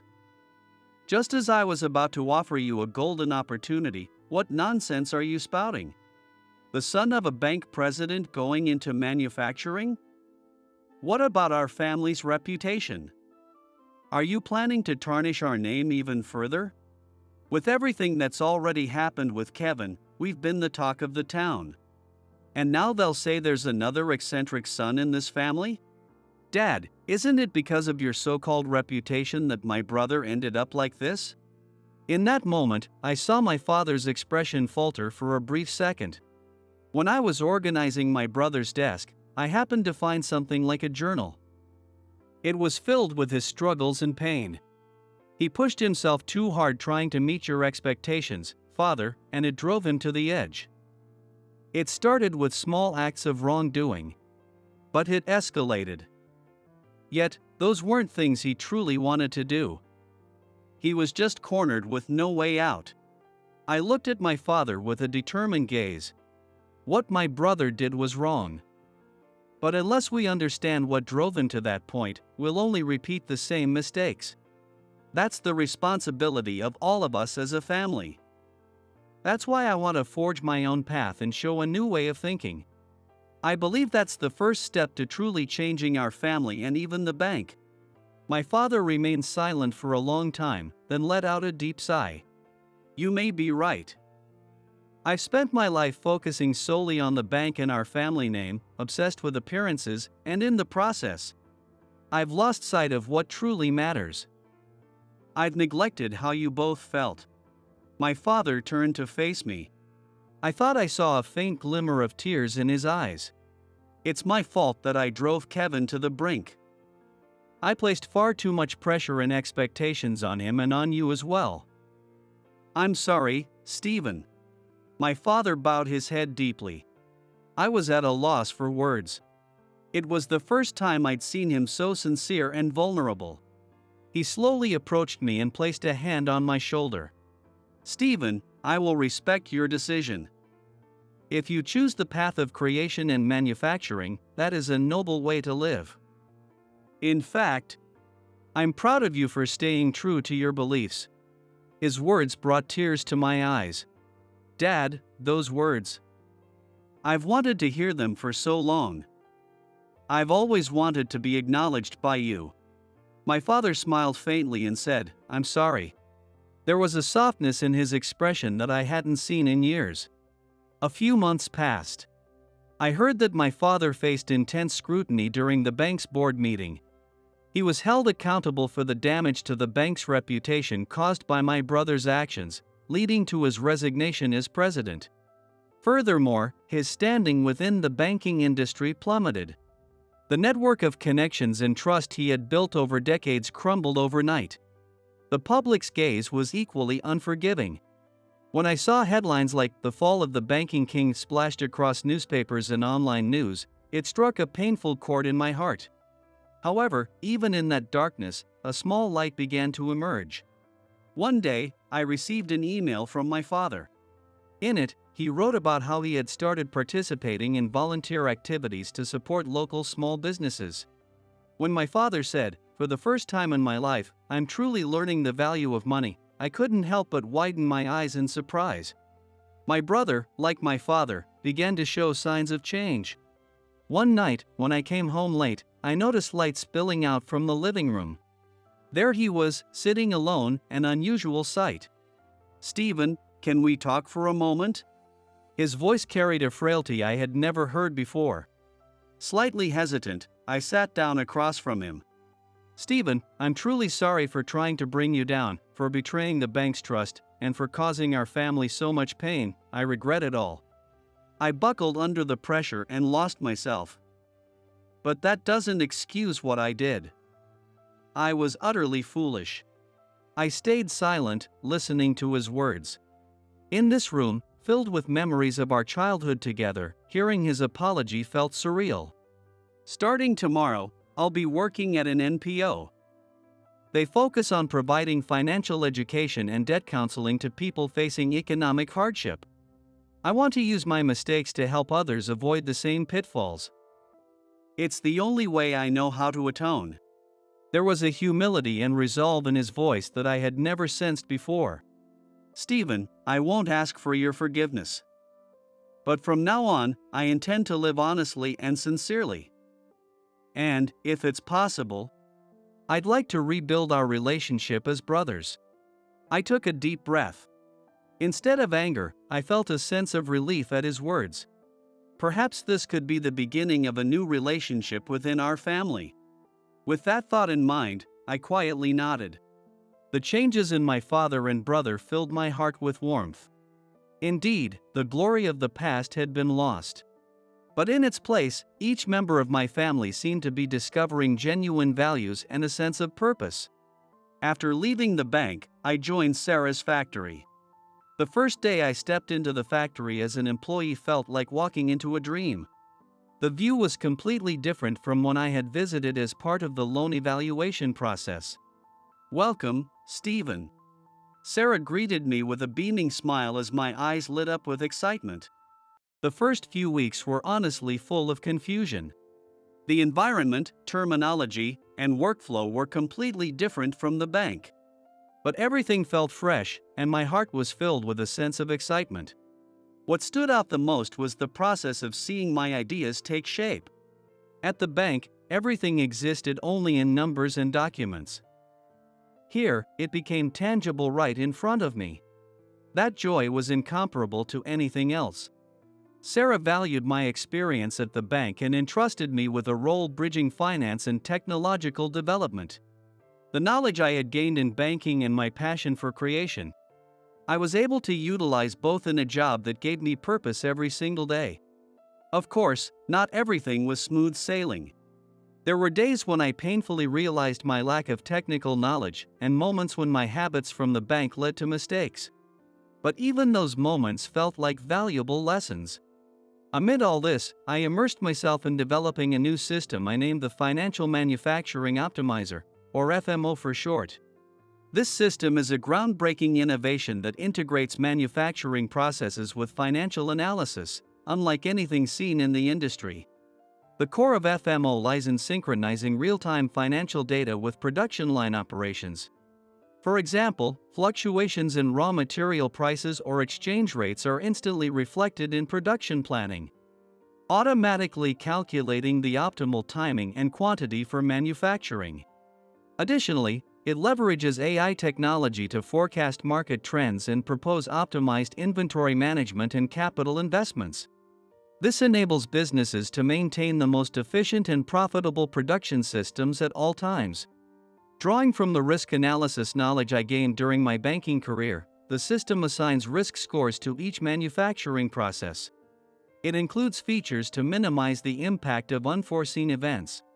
The standout feature of this system is its user-friendly interface. It provides complex financial data and production information in intuitive visual formats. This allows everyone, from executives to shop floor workers, to easily share information and make quick decisions. I remember the day I brought this blueprint to Harris Precision Engineering. "Stephen, this is extraordinary. A revolutionary system that breaks down the barriers between manufacturing and finance. With real-time cost calculations and production optimization functions like these, we can dramatically improve our decision-making speed and accuracy. And this risk management feature, it's like financial engineering tailored specifically for the manufacturing sector," Mr. Harris said, his eyes fixed on the FMO interface with intense focus. His words filled me with pride and excitement. "Stephen, how about signing a partnership agreement with us? We want to be the first to implement this system, and together, we can roll it out to other manufacturers as well." Without hesitation, I nodded in agreement.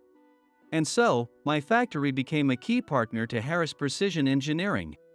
FMO quickly gained industry attention, drawing interest from major manufacturers. While immersing myself in technological development, I simultaneously worked on expanding the business.